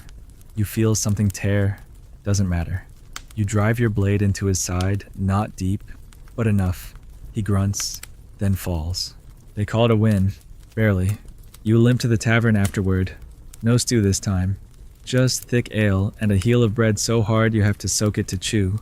You sit in the corner, watching Fen get stitched up by a woman who used to be a midwife. She curses a lot. You like her. Little Cinch brings you water. You nod in thanks. He grins like you gave him gold. When you return to camp the next morning, the merchant is waiting. He smiles. Good job. he says. They asked for you by name. You don't answer. He doesn't notice. You lie down in your old spot, under the same crooked cart, the ghost tunic folded under your head, the blade beside your hand, and for a few hours, you sleep without dreaming. You don't notice how quickly the injuries start blending together until one day you're washing a gash on your thigh and realize you can't remember when or where it happened. Was it Fenn's cudgel, the twin with the chain, or the boy with too much wine and something to prove? You stop trying to keep track. The bruises are permanent now, like moss on old stone. What changes isn't your pain, but your place. You've become something between legend and livestock, dragged from village to village in the merchant's caravan, trotted out like a trained dog, then packed away when the crowd's hunger shifts. Your name, the ragged ghost, now rings louder than your real one ever did. And somehow, that emptiness, the part of you replaced by the persona, makes it easier to swing, easier to bleed. You aren't a person anymore. You're a role, a rhythm, a reaction. And the crowds, they love it. They chant for you now. Before matches, after matches, children paint charcoal smears on their faces to match your own. At one stop, a baker gives you a sweet roll, says her son wants to be like you when he grows up. You nod and eat it, wondering if he'll still want that after watching you limp away from the ring with a dislocated shoulder and a tooth in your pocket. The merchant thrives on your fame. He's expanded the operation, added fire jugglers, a half-blind bear, a woman who bites snakes, all part of the touring spectacle. He even printed flyers, hand-inked pages that show your silhouette, holding a crooked sword against a blood-orange moon. It doesn't look like you. It looks like someone who sleeps well. The matches get stranger. One night, you're pitted against a man painted like a demon, wielding 2 scythes. Another night, you're blindfolded and told the crowd will throw stones at whoever backs up first. In one village, you fight waist-deep in mud while spectators throw bread at both of you. Make it messy, the merchant says. Make it funny. You're not sure when the line between humiliation and heroism disappeared, but it's gone now. Sometimes the crowd cheers for your opponent just to see you fall. Sometimes they cheer because you didn't. Either way, the noise drowns out the question, what happens when you stop being interesting? You ask the Moor once, late at night, while mending the split seam on your gauntlet. What happens when the ghost stops scaring them? He's quiet for a long time. Then he answers. They find another ghost, or they hang you and tell the next one to scream louder. You nod. The thread snaps. You start over. By now, you know every kind of opponent, the fast and the stupid, the slow and the terrifying, the ones who don't care, the ones who do. One man cries the whole time you fight, apologizing between blows. You break his wrist, and he thanks you for not killing him. Later, he offers you half his bread. You refuse. He insists. You eat it together in silence. He's gone the next morning. No one says where. The merchant starts changing the rules more often. Mid-fight, he'll shout double or nothing, or declare the next hit a decider. It's always for drama, always for coin. One time, you're winning, about to end it, when he announces new challenger and sends in another fighter mid-match. No warning, no prep. You take a boot to the ribs, crack a molar, but somehow win. Later, you spit the tooth into the fire. The Moor fishes it out, hands it back. For luck, he says. You carry it in a pouch now, alongside a splinter of the blade that broke in your first match with the wolf. One night, you lose, not by much. A slip, a stumble, a knife across the shoulder blade. You go down hard. The merchant calls it a draw, but the crowd smells it, blood and defeat. They jeer, boo. One man throws a stool. It misses. The Moor escorts you out before they can storm the pit. That night, you don't speak. Not because you're ashamed, because you're tired. The loss isn't the problem. The silence afterward is no cheers, no praise, just the sound of coins not being thrown into your path. The next morning, the merchant doesn't speak to you. He nods. Nothing more. But he replaces your tunic. A new symbol now still a blade, but smaller, less menacing. We're rebranding. The scribe tells you, leaning into sympathy, you don't respond. You train harder that week. Every match after that becomes a test, not of skill, but of tolerance. How much pain can you carry and still make it look like a performance? You dislocate a finger and pop it back in mid-fight. The crowd cheers. You black out briefly during a match and still finish on your feet. The merchant calls it the ghost trance. They lap it up. You just feel dizzy. Historians debate whether these circuits served as community bonding rituals or merely release valves for rural frustrations. But standing in the center of that ring, surrounded by mud, fire, and people who chant your fake name like it means something, you know the truth, it's neither. It's a mirror. They see their struggle in your bruises, their misery in your gasps, and their fantasy in your endurance. You are pain they can consume without consequence. That's the job. That's the whole performance. The Moor starts coughing more, a deep, wet sound that doesn't stop easily. You offer him water, but he waves you off. Just the cold, he says. You don't believe him, but you don't push. He's the only one left from the old days. The only one who knows your real name, even if neither of you say it anymore. He still fights occasionally, but less now. More often he watches, corrects footwork, sharpens blades. One night, he hands you a fresh one, balanced, clean. Yours, he says, not the merchant's. You take it like an oath. Soon after, a letter arrives, stamped, official. The merchant crows about it for days. A nobleman's request, he says, his private estate, wants the ghost himself, personal audience, custom match. You're to leave in the morning. No guards, just a cart, a driver, and the Moor. The merchant insists it's a compliment. You've become an icon, he says. Even the lords know you. You just nod. Icons burn best. That night, the Moor sits beside you in the dark. His cough is worse. You offer him your cloak. He accepts. You could leave, he says softly. Tonight, I wouldn't stop you. And go where you ask. He doesn't answer, because there's no where. Not really. Just more fields, more pits, more names chanted for men who bleed better than they beg. You sleep badly, dreams filled with torches and a crowd that keeps changing faces but always has the same eyes. Hungry, joyful, unblinking. At dawn, the cart is ready. You climb in. The road curves east, and the ghost goes on. The road to the noble estate is smoother than any you've ever traveled. The ruts are shallow. The stones are ranged by actual thought instead of chance, and the cart doesn't creak with every turn, like the ones the merchant usually sends rattling between pit shows. The trees here grow taller, cleaner, less clawed by wind and goats.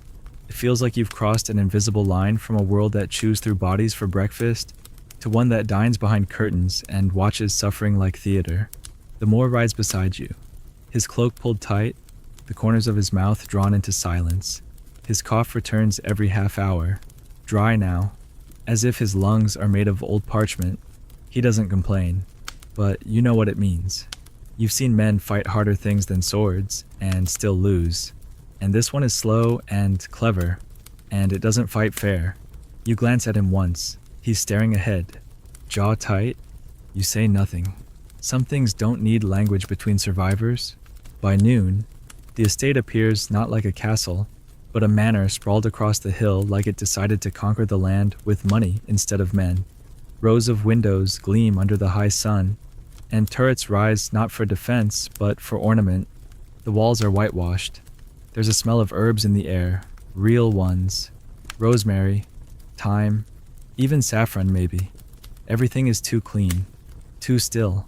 No pig stench, no fire pit, no laughter soaked in cheap ale. Just gravel paths, trimmed hedges, and the quiet pressure of wealth that doesn't need to shout to be obeyed. The guards at the gate wear matching armor. Their swords don't wobble in their scabbards. They nod once at your driver, glance at you, and then wave you through like livestock being inspected for fatness. You're led to a side building, not the manor itself. Of course, You wouldn't want to sully the silk cushions with your bruises. It's a servant's hall, converted into temporary quarters for the show. Inside, the floors are stone, but clean. A basin of water has been set out, warm. You wash. You're given bread, still soft. The meat is salted well, not the sour, half-gray slabs the merchant serves. The Moor doesn't eat much. He picks at the bread, then sets it down and stretches out on a cot near the far wall. His breathing is labored.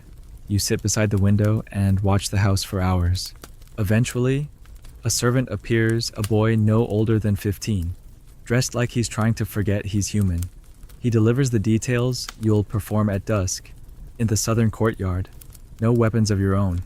They will be provided, no strikes above the neck, no blood on the noble's platform, and no death, unless requested. You look at him. He doesn't meet your gaze. Who's the opponent, you ask? He hesitates. Another guest? You lean forward. What kind of guest? The boy's voice drops. A noble's son. You feel your stomach shift, not fear something worse. Memory. You've seen this before. When lords want to prove something using someone else's scars. When a young man needs a myth to carry into adulthood, and you're the blood beneath his boots. That evening, you're dressed in new gear, matching, pressed, designed to make you look dangerous, but not threatening. The blade you're handed is dulled along the edge, but heavy, real, meant to be impressive, not efficient, a showpiece, like a chandelier or a jeweled horse. The crowd is already gathering by the courtyard when you're brought in. Nobles in layered tunics and perfumed gloves sip from golden cups. Laughter is soft here, like it's been trained not to offend.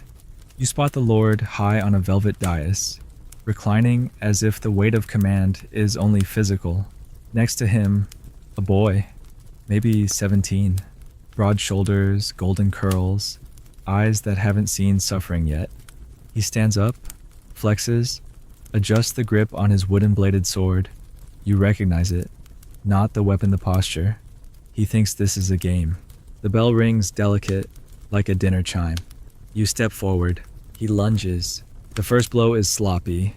You sidestep, tap his blade aside. The nobles murmur in amusement. You let him come again. Harder this time. You parry, then backpedal. Not because you can't strike, but because you know the rules. You're not supposed to humiliate him. You're supposed to let him feel powerful. Let him score. Barely. Let the noble crowd sip their wine and nod in approval of his form. But the boy doesn't get it. He swings harder, wildly. You deflect again. He snarls. You realize too late he doesn't want a performance. He wants to win. Worse, he wants to hurt you. You adjust your stance. Your ribs ache. He drives forward again, and this time he clips your hip. The crowd gasps. A few clap. The boy smiles. You're bleeding, not badly, but visibly. The Lord claps slowly. Let it continue, he says. You look at him. He's grinning. The boy strikes again. This time you block harder. Your arm shakes. The boy stumbles. You could finish it, end it, drive the hilt into his chest, knock the air from his lungs, but the rules hold you like chains. You hesitate. He doesn't. His sword slams into your shoulder. Sharp pain. Not fatal. Not even deep, but loud. The nobles cheer. You fall to one knee. That's when the boy looks to his father. The Lord lifts a single finger. Just one.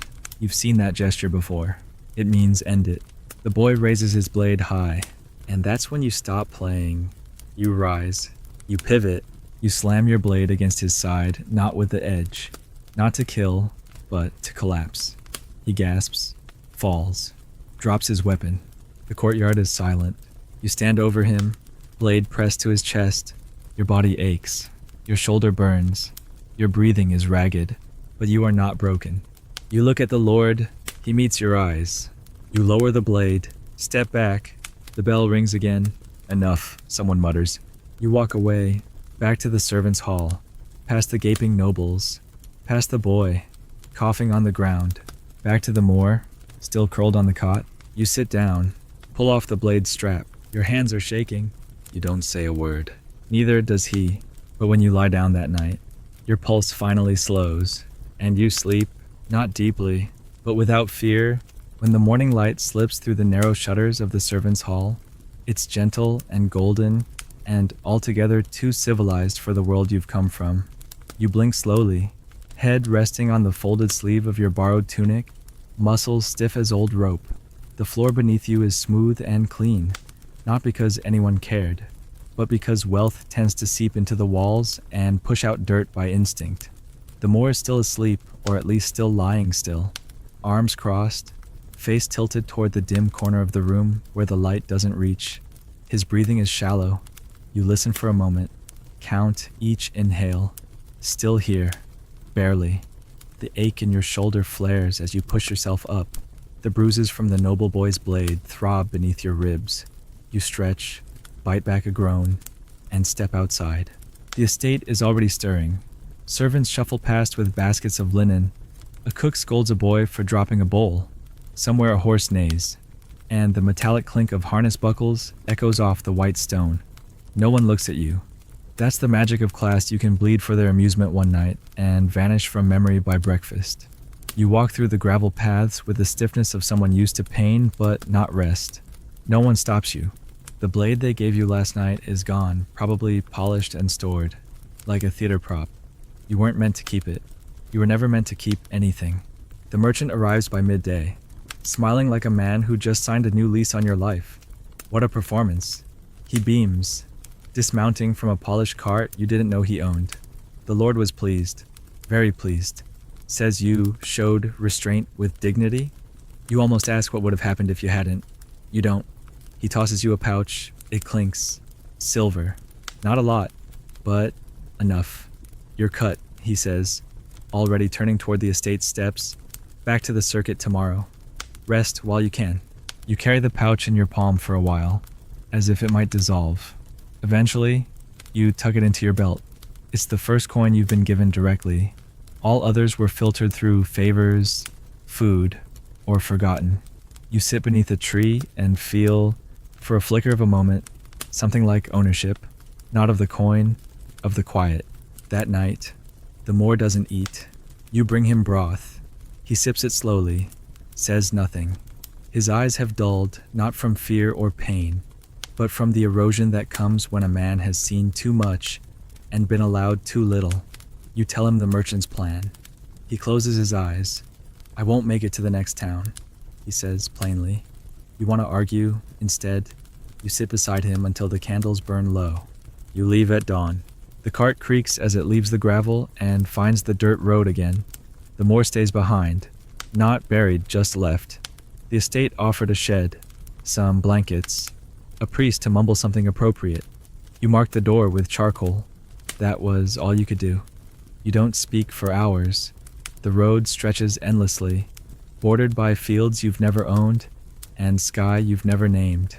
The merchant hums behind you, reviewing numbers with his scribe. You sit at the edge of the cart, blade across your knees, head bowed against the wind. The circuit picks up again quickly. The towns are poor now, the crowd smaller, but the appetite hasn't shrunk. If anything, it's grown more demanding. Word of your estate duel has spread twisted, exaggerated. They say you beat the noble's son unconscious, that you refused to bow, that you spat on the Lord's boots. All lies, of course, but the lies are more profitable than the truth. The merchant leans into it. The ghost who defied nobility. The banners read now. You're a rebel, a folktale, a symbol of something people want to believe they are untouchable. In truth, you're just tired. The matches become relentless. 3 in one day, then 4. You don't remember your opponent's names anymore, just their techniques, the weight of their blows, the way they gasped when your blade found them. One had a scar over his mouth and never spoke. Another sang during the fight, off-key and full of rage. You beat them all, barely, sometimes just by staying upright longer. One night, after a particularly long match, the merchant brings you wine, real wine, not the sour mash he drinks on the road, but deep red, fragrant, stored in a real glass bottle. You've made me rich, he says, settling beside your fire. You've made yourself a legend. You sip once, It burns sweet, and what does a legend get, you ask? He laughs. A longer leash. Then he leans in, lowering his voice. We're going east. There's a man there runs a fortress on a lake. He wants a match. Just one. High stakes. Dangerous. But the purse is heavy. You nod. You don't care. A match is a match. Pain is pain. There's no such thing as dangerous. When you've lived every day, knowing death just hasn't called your name yet. The fortress is a week away. The travel is hard, mud roads, broken bridges, biting cold. You fight once along the way. In a town where the crowd throws rotten apples and spits at your feet. You win. You don't stay the night. At one village, you meet a woman who recognizes you. She touches your shoulder and says, "My husband fought you once." You let him walk away. You don't remember him, but you nod. She gives you a piece of cloth to wrap your hand. She says, "It's clean." You take it. When you reach the fortress, the air is so cold it burns your lungs. The lake is frozen. The sky is gray and doesn't change. You're taken inside through stone corridors that smell of wet ash and old iron. The man who runs it is pale, thin, and smiles too much. He offers you soup and a seat by the fire. "I want to show," he says. "Not blood, just terror. Show them what fear looks like." You ask who you're fighting. "No one, just yourself. You'll be alone in the ring. My guests will watch. You'll scream once. That's all I want." You don't understand until they lead you to the arena, an underground chamber, torchlit, filled with nobles behind glass screens. You're handed a blade. "Cut yourself," the pale man says. Then scream, not in pain, in rage. You refuse. He nods. "Then we'll have to help." They bring in dogs, not trained ones, starved ones. You last 6 minutes before the glass is fogged with heat and screams and sweat. You don't scream. The pale man claps anyway. You're dragged out, bleeding, shaking, half conscious. They stitch you without words, give you broth, no applause, no coins. Just survival. The merchant doesn't say a word on the road back. You lie in the cart, swaddled in rags, staring at the trees that pass overhead like specters. You know now there's no bottom to this work, no floor, just new kinds of silence and new ways to stay awake. You don't talk for 3 days after the fortress, not because your jaw is swollen though it is, but because the words simply don't rise. They sit somewhere behind your ribs, heavy, sluggish, uninterested in making the trip to your throat. The merchant tries to engage at first, throwing half-hearted praise your way, little morsels of empty flattery like, "That was real commitment," or "They've never seen anything like it." You say nothing. On the second day, he stops trying. On the third, he stops looking at you. Just as well. You don't need his words. You need a place to lie down without the smell of dogs and blood and coins. But that doesn't exist in the world you travel.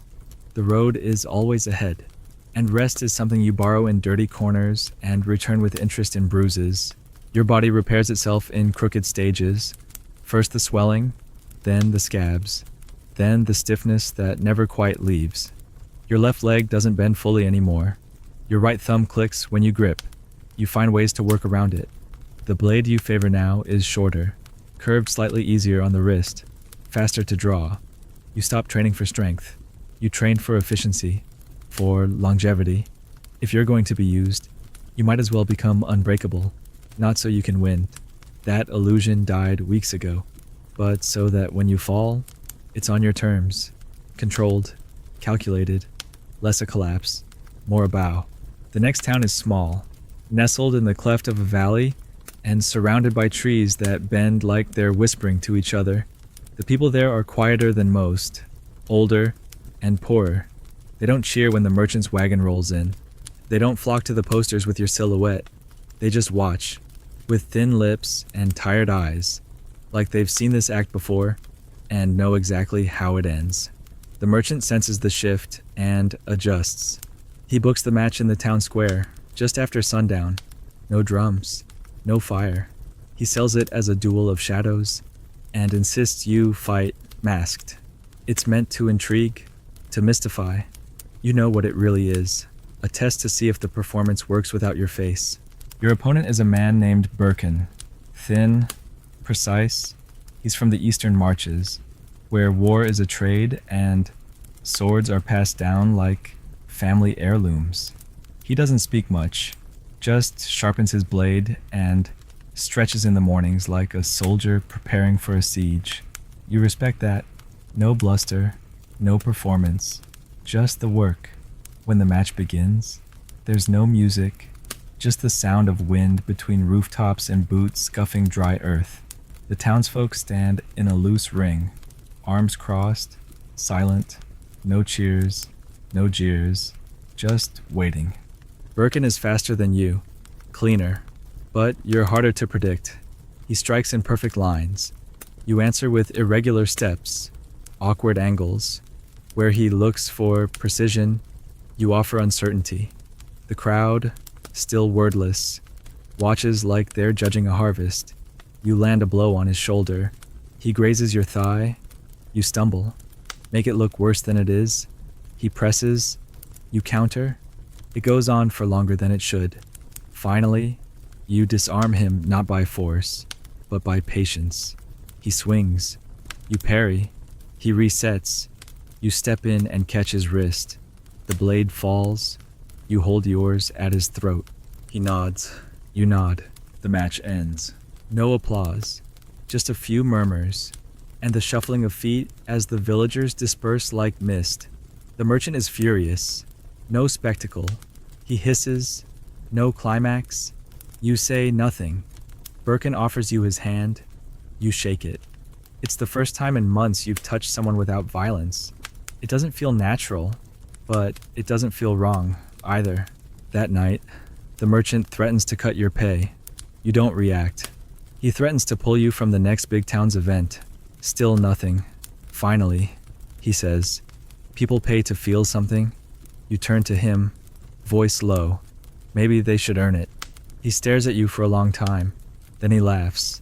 "You're getting soft," he says, "like a boiled bone." He walks away. But you're not soft. You're just no longer blind. You see the game now. Not just the part in the ring, but the part outside the weight of being a product. The silence that waits for you when you're not profitable. You begin noticing how the merchant looks at the newer fighters, wide-eyed boys who still ask questions and wipe their blades clean after every match. You see how he pats their shoulders, tells them they're special, then sends them into meat grinders just to see if the crowd notices their screams. In the next village, a girl no older than 13 steps forward after your match and offers you a flower, a wilted one, likely plucked from the roadside. "You're sad," she says, tilting her head, "but your eyes are kind." You take the flower. You don't know why. Later, you tuck it into the strap of your pack, just behind the piece of cloth the woman gave you weeks ago. You don't speak of it to anyone. Then something shifts. The merchant announces a grand event, something big. A finale for the season, an end of circuit celebration. You know what that means. Blood, fire, a fight so grotesque, it leaves the audience full and forgetful. He wants you to fight 3 opponents in a chain match, simultaneous. No allies, no mercy, just like the old days. He grins. You'll be glorious. You say nothing, but your silence this time isn't agreement. It's calculation. You prepare quietly, train at night, practice with weighted chains. You sleep less, eat more, memorize the terrain of the ring. They've built a wooden cage erected in the center of a field, with planks that shift underfoot and gaps wide enough to trip a man too eager. You speak to the others, not the opponents, but the handlers, the servants, the ones who know where the water is kept, where the ropes are tied, where the locks are hidden. You're not planning to escape, not yet. You're planning to finish on your terms. The night of the fight arrives. Torches ring the cage. The crowd is thick, drunk, shouting. The merchant announces your name with fevered joy. The ghost returns to where he began. He roars. You step into the ring. They cheer. They always do, even when they want you dead. The 3 fighters enter big, armored, masked. You know one of them, a boy who fought you once and lost. He doesn't meet your eyes. They chain your ankle to a central post. The others circle. The bell rings. It's brutal. You bleed. You break a rib. But you win. You win because you don't fight like a man anymore. You fight like a memory trying to erase itself. When the last one falls, gasping, unable to rise, the crowd roars. You fall to your knees, head bowed, chest heaving, and in that moment, you feel nothing. Not pride, not relief, just quiet. The merchant is already talking about your next match before the blood dries. You sit against the cage wall, knuckles torn, vision swimming, while he paces the edge of the ring with the exuberance of a man who's just doubled his fortune. You're unstoppable. He crows, arms thrown wide. They love you. The ghost lives, but you're not listening to him anymore. Not truly.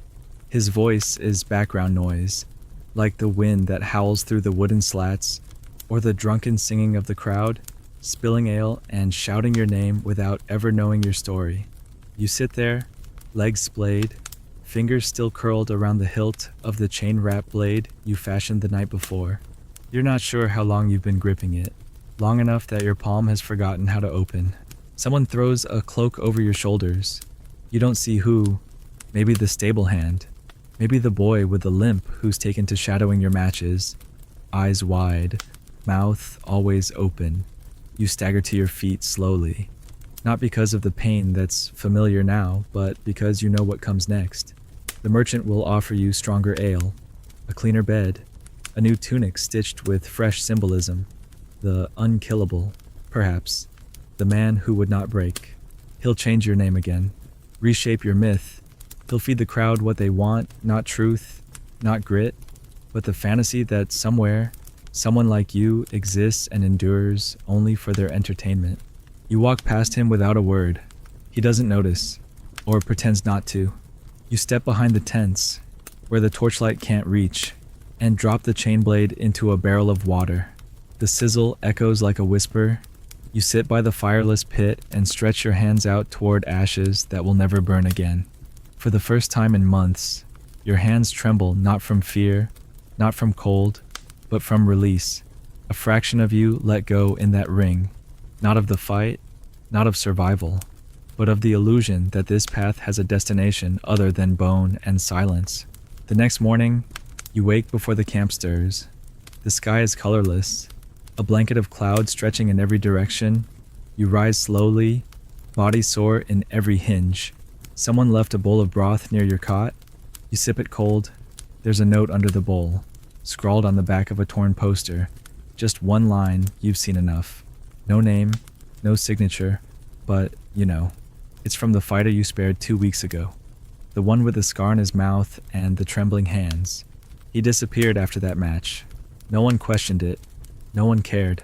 Now he's gone and you're still here, eating cold soup and counting the days like bruises. The merchant gathers the fighters before noon.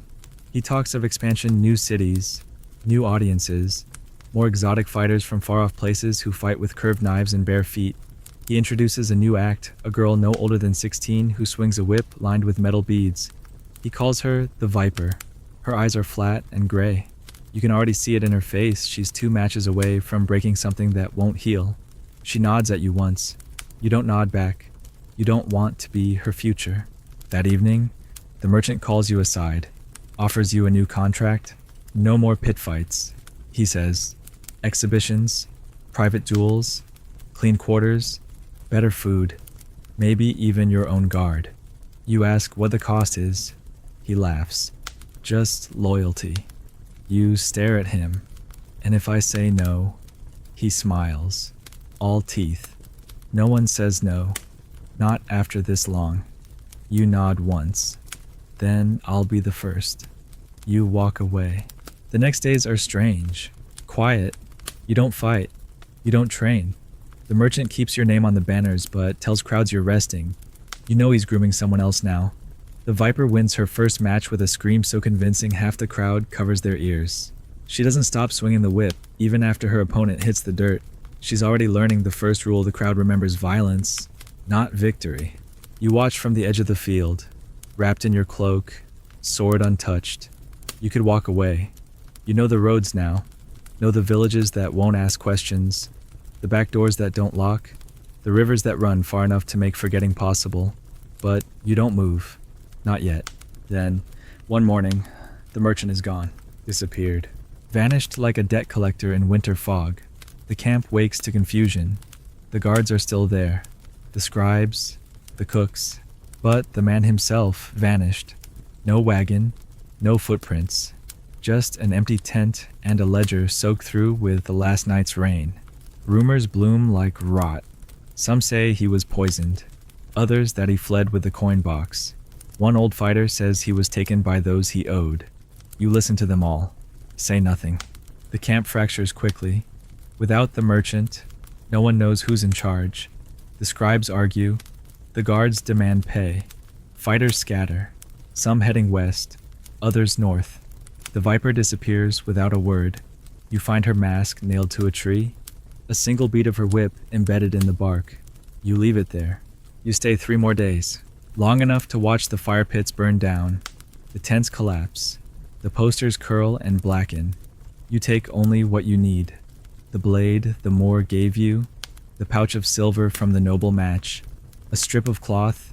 A boiled leather gauntlet with your initials scratched inside. Then you walk. South first, then east. Toward the forests you remember hearing about in half-drunk stories, places where men disappear. Not because they run, but because they no longer need to be found. You pass through towns where no one knows your name. You sleep under trees and let the wind be your crowd. One night, by a riverbank, you meet a man who offers you a place on his farm. Just fencing and woodwork, he says. Nothing heavy, nothing violent. You accept. He doesn't ask questions. You don't offer answers. Years pass. Your hair grays. The limp in your leg becomes part of your gait. Sometimes, you catch children play fighting with sticks. One calls himself the Ghost. His friend laughs. He was real. The boy insists. My uncle saw him. Said he beat a knight and a bear in one day. You smile. Don't correct him. Because in the end, myths live longer than men, and ghosts fade only when they choose to.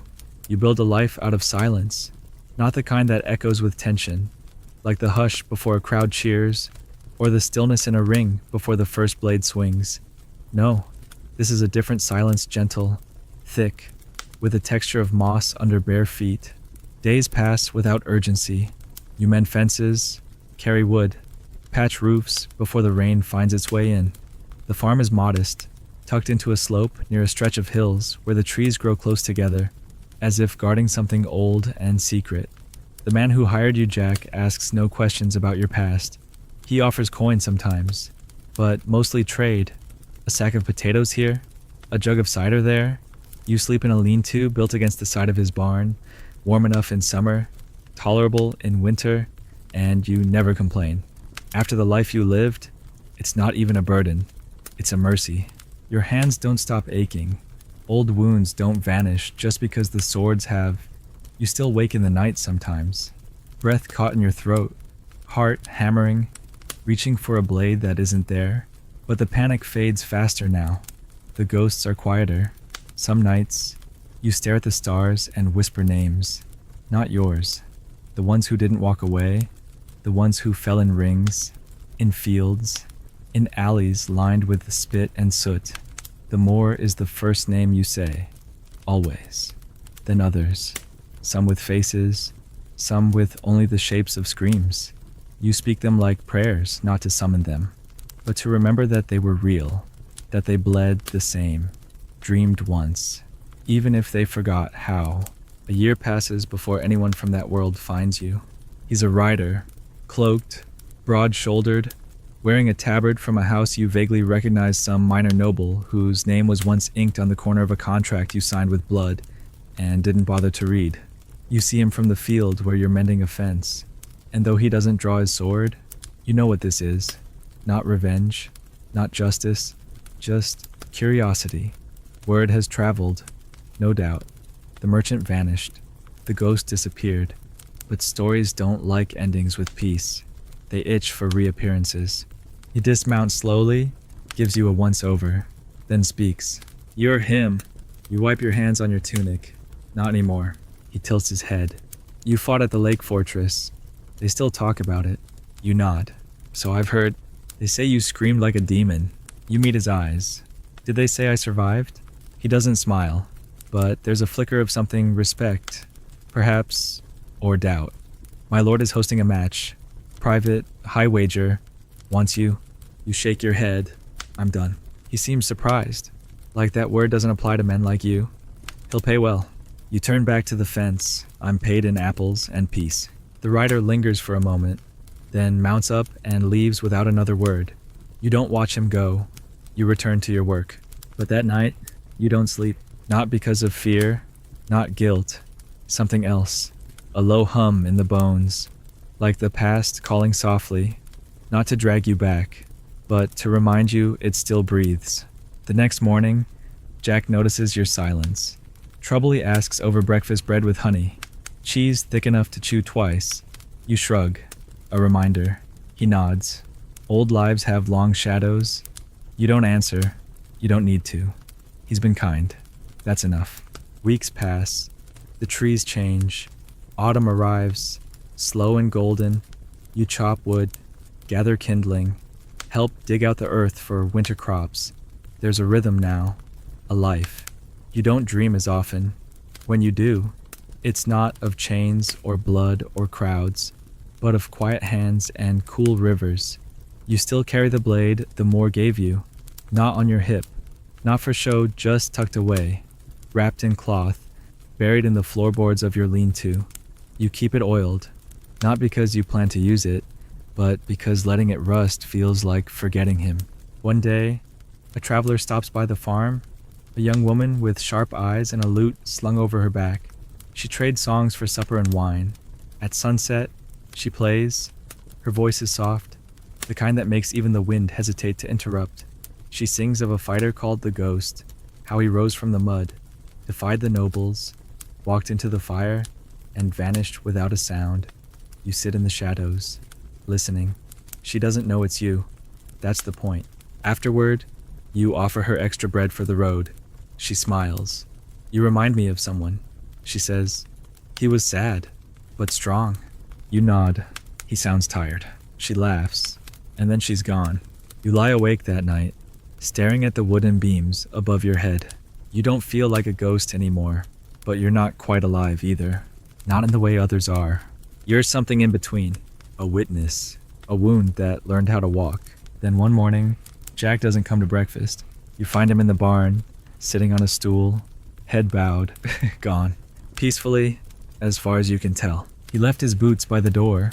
You bury him behind the house, near the apple tree he planted the first year he settled the land. No priest, no words, just the sound of wind and your shovel hitting the cold ground. You build a marker from stone and wood, carve his name, carve yours beside it, just the first letter. You don't plan to join him soon, but someday, maybe, the seasons shift again. You stay, you mend what breaks. You help where needed. People from the valley come to you for advice, for help lifting beams, for stories when the nights get too long. You give what you can. You take only what you need. Sometimes they ask about the scar across your shoulder, the way you move like your bones remember more than they should. You smile and say, I used to fall a lot. They laugh. That's enough. In time, no one remembers the ghost, only the quiet man who fixes roofs, who plants trees, who sharpens tools in the evening. And sometimes, on cold nights, sits by the fire with his hand resting on a cloth-wrapped shape beside him. Not out of fear, but memory, because some stories don't end. They just fade until only one person remembers how they began. And you remember it all. Years unravel in soft coils, measured not in battles, but in seasons by the color of the hills in autumn, the thickness of snow that leans on the roof in winter, the way the river hums differently in spring, brighter somehow, like it's trying to forget what it carried before. You become a fixture in the village, a known thing, not quite one of them, but no longer a part either. They call you by a name that isn't yours, some gentle moniker handed down by a child who couldn't pronounce the real one. Old Gray, they say, with affection, never mockery. You fix roofs, dig wells, patch fences, sharpen knives. Sometimes they ask you to watch the children while they run to market. They never ask where you came from or what you were. That kindness is a gift you never expected. You repay it by never making them regret offering it. Your body changes, you grow slower, but not brittle, strong in a different way. The violence has settled in your joints like old debt, but it doesn't cripple you. It just walks beside you, a quiet companion. Some mornings, you wake and feel the ache of 100 forgotten bruises. Some nights, you hear cheering in your dreams, drunken, endless, deafening. You wake, not with fear, but with a long breath and the soft realization that no one's watching anymore. No torches, no coin, no need to stand, to fight, to perform. You drink water, sit by the fire, and wait for sleep to return without judgment. There's a boy in the village tarn whose father died in a quarry accident. He clings to you more than the others, asking questions, watching how you move, mimicking the way you swing an axe or tie a knot. One day, he finds your old blade, buried beneath the floorboards, unwrapped by a curious hand and cleaned with a cloth that smells like cedar and thyme. "Is this yours?" he asks. You look at it for a long moment before nodding. It was. He turns it over in his hands with awe. "You were someone once, weren't you?" You smile, not sadly. "I'm someone now." You let him hold the blade, but not swing it. "Not yet," you say. "Not until you know what it means to carry something that only takes." He doesn't understand yet, but he nods like he does. That's how it begins. You teach him simple things. How to fix a fence with limited nails. How to snare a rabbit without crushing its spine. How to speak softly to frightened horses. You do not teach him to fight. Not yet. You hope never to, but you see it in his eyes that itch for the story, the myth, the echo of the world that left you covered in wounds you still haven't named. One evening, he sits beside you by the fire and says, "They say there used to be a man who fought in front of kings, that he couldn't be killed." You nod. "There was. Do you think he's still alive?" You stoke the fire, watching the embers flicker. "I think," you say, "he found better things to be." Sometimes strangers pass through, traders, drifters, once, even a bard with coins sewn into his sleeves, and a repertoire of stories that made the tavern echo with laughter. You sit in the back, hood up, a silent ghost sipping cider while he sings of the ghost of iron rings. His version is more poetry than truth. You died at the fortress, according to him, died screaming, and your soul was bound to the sword you carried, passed down through cursed hands. You almost choke on your drink when he says that. No one notices. The tale ends with a crowd clapping, a few coins tossed into the bard's hat. You leave before the next verse begins. Back at home, you polish the blade. You whisper to it, not like it's haunted, but like it remembers. "That wasn't how it happened," you say. The blade, mercifully, doesn't answer. Winter comes early that year. Thick snows blanket the land. The river freezes solid. You help build a new barn for a neighbor who lost theirs to wind. You spend your days hauling wood. Your nights beside the fire with Tarn curled up nearby, snoring into a blanket too big for his frame. You find yourself humming again. Sometimes. Tunes you can't place. Maybe something the Moor once whistled while wrapping bandages. Maybe something older. Melodies without words. Just breath and memory. One morning, the priest from the next village over comes knocking. Not for penance, just to talk. He's old, kind, has the eyes of a man who's heard more than he's judged.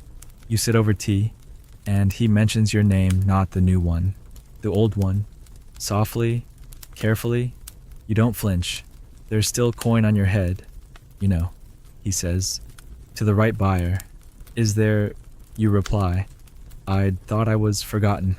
"Oh, you are," he says. "But legends don't rot as fast as corpses. They're still selling your shadow." You nod. "Let them. They can have what's left of it." He sips his tea. "You, planning to stay, I already have." Spring arrives late. Crops come up slow. You help where you can. Tarn grows taller, learns to laugh louder. You catch him sparring with sticks behind the barn one day. His footwork is clumsy, his grip wrong. You correct him not because you want to raise another fighter, but because you don't want to bury one too soon. Always move like you've been hurt already. You tell him, that's the truth of it. He nods. This time, he understands. That night, he asks, did you ever win? You stare into the fire, enough to walk away, you say. The years continue. The ache deepens, but doesn't consume you. You become a story the children whisper, a man who fixes things, who never lies, who walks like his bones carry wars. Sometimes, you still wake early, hearing the echo of a bell that hasn't rung in decades. You sit up, press your hand to your chest, and wait. It always passes. But on the worst days, when the wind carries the smell of sweat and dust and fire, when the world feels too loud with memory, you take the blade from under the floor, you unwrap it, you hold it, not to use it, not to remember, just to feel something that once defined you but no longer owns you, and then, like always, you wrap it again. Put it away and walk outside, into a world that no longer chants your name, and doesn't need to, because you are no longer a ghost. You're something better. You're alive. The final days of your fighting life arrive not with fanfare or confrontation, but with a letter, carried in the beak of a merchant's raven, an affectation for ceremony more than function tied with red thread, and sealed with wax bearing a crest you dimly remember from your years on the circuit. A minor lord's house, a sponsor of pain. The message is brief, written in that careful, curling ink nobles use when they want to seem poetic while commanding death. We request your presence for a duel of honor. By name, the ghost. Payment is generous, dignity guaranteed. You read it once, then again, then you fold it, slip it into your coat, and return to the fence you were mending. The post creaks as you hammer the nail. The world doesn't pause, not even when your past rises from its shallow grave and dares you to return. The boy Tarn finds the letter later that night, tucked beneath a stack of firewood. He brings it to you with wide eyes, like a secret carried too long. You're going back, he asks. You shake your head. I never left. They just forgot. But the truth presses against your ribs like a familiar ache. You could go. You could end it. One last match. One final bow to an audience that never knew your name. Only your pain. You sit by the fire for hours that night, blade across your lap, staring at the flames as if they might flicker out an answer. The letter burns easily. The wax curls. The ink shrivels. And then it's gone. Ash. You don't speak of it again. Tarn watches from the doorway. He doesn't ask. He doesn't need to. The weeks that follow taste like clarity. Everything you do with an almost reverent pace. You sweep the barn with care. You split wood like it matters. You repair a broken stool with a quiet focus that humbles even the most elaborate battles of your youth.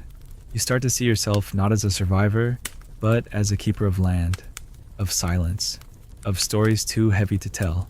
You visit Jack's grave once a week, leave an apple, sometimes a nail. One time, a carved wooden wolf with a crooked smile. You talk less, but listen more. The people respect that. In a world full of noise, your quiet has become something sacred. One day, a traveler passes through, older, worn, a face like yours, only untouched by notoriety. He sells sharpened tools and stories, sits by the fire and recounts the tale of a man who fought chained, who took on 3 and walked out with nothing but scars and silence. He vanished after that, the man says. Some say he died. Others say he became a priest. Me, I think he got tired. Tarn listens from the doorway. Later, he asks you if it was true. You shrug. I think everyone gets tired. The first snow of that winter comes early and thick, weighing the trees until their branches creak like old bones. You rise before dawn each day to clear paths, build fires, leave salt for the animals. The village feels smaller in winter, tighter. The world presses in, and that's when the memories come loudest. Sometimes you catch Tarn watching you worried, perhaps, or curious. Maybe he sees the way you hesitate before entering the barn. Maybe he hears you muttering in sleep, half-formed names spilling from a mouth that spent too many years screaming for crowds who forgot you before they sobered. Then, one day, a visitor. Not a noble, not a soldier. A woman, cloaked in fur, riding a slow, tired horse. Her face is lined, her hair streaked with gray, but her eyes are sharp. She calls you by name, the real one, not Old Gray, not the ghost, but the name you thought had been buried beneath 10 winters of dirt and peace. You stiffen when she says it. Tarn hears it from inside and freezes, like a bird sensing a hawk in the sky. You step outside slowly. She tells you she was there, years ago, in a crowd near the lake fortress, that she saw you scream not in fear, but in defiance, that her brother never stopped talking about you afterward. He was a soldier, young, thoughtless, but he changed because of that moment. He started listening, she says. He stopped shouting. You nod, unsure what to say. She pulls something from her satchel, a scroll, framed, sealed. I run a hall now, not of combat, of memory. We write the names of those who survived what they shouldn't have. We keep their stories. She hands it to you. I want yours. You take the scroll, unroll it. It's blank. Write it, she says. How you want to be remembered. You sit with it for hours, pen in hand. The ink freezes slightly at the tip. You write not of the fights, but of the faces, of the Moor, of the boy who cried between strikes, of the crowd that once booed when you chose mercy over spectacle. You write of the day the merchant vanished, of the flower from the girl who saw your eyes before she saw your blood. You sign it not with your title, but with your name. Your true one. She takes it with reverence, says nothing, leaves before sundown. You watch her disappear over the hill, and something unknots in your chest. You feel it. You've stopped being hunted by your own story. Now, you've handed it over, on your terms. That night, Tarn sits beside you quietly. Then he says, you were never just a fighter, were you? You laugh, low and warm. No, I was a man who didn't know when to stop. And now, you stir the fire. Now I know. He nods. The wind howls outside, shaking the roof. But the fire holds, and so do you. You feel it first in the mornings, an extra stiffness in the knees, a slower climb from the bedroll, a breath that takes longer to find its rhythm. Age doesn't arrive all at once. It visits like an old acquaintance, unannounced, smiling softly, settling into your bones without asking permission. You don't resent it. You always knew the fight would end. But what surprises you is how much quieter life becomes once you no longer need to prove anything. The village grows around you. Children you once taught to chop kindling now run their own homes, their own fences, their own small, loud lives. They still wave when they see you in the fields, still offer a nod or a hunk of bread, without asking for stories. Your name has become shorthand for dependability. Ask Old Gray, they say, he'll know, and you usually do. Not because you're wise, but because you've seen enough mistakes to recognize most before they unfold. You fix doors. You listen. You nod more than you speak. The sword stays under the floorboards, untouched for years now. Its weight lingers only in memory. You wonder sometimes what it would feel like to hold it again. Then you wonder why you would. Tarn has grown tall, taller than you, certainly, with broader shoulders and a gentler face. He still visits most evenings, brings stew, talks about the girl he likes, the trade he's learning, the field he's tilling. He asks questions less often these days, not because he's stopped learning, but because he started understanding things on his own. You taught him how to hold a blade. He rarely uses it. You taught him how to spot liars. He rarely speaks unless he means to. That, more than anything, is your legacy. Not the fights, not the scars, but the quiet you passed on to someone who might carry it well. One afternoon, while clearing the path to the river, you find a smooth stone with a deep crack across its surface. You pick it up, not knowing why. It sits in your hand heavier than expected. You turn it over, trace the line, feel how it divides the stone but doesn't break it. You carry it back to the house and place it on the windowsill. You stare at it more than you should. Tarn asks once what it means. Nothing, you say. Then, after a pause, or everything. Depends how you look. You begin to walk slower, sit more often. The ache in your joints settles into a rhythm like a familiar old song. One day, Your hands don't close all the way around the handle of your axe.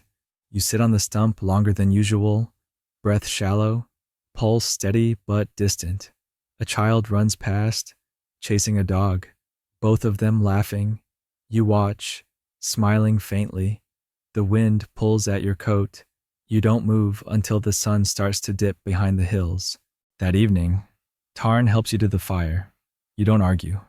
He lays another log across the embers, tends the flame with a practiced hand. I think I'll plant barley this year, he says. The ground's ready. You nod. Good. And you, he asks, what'll you do this year? You don't answer right away.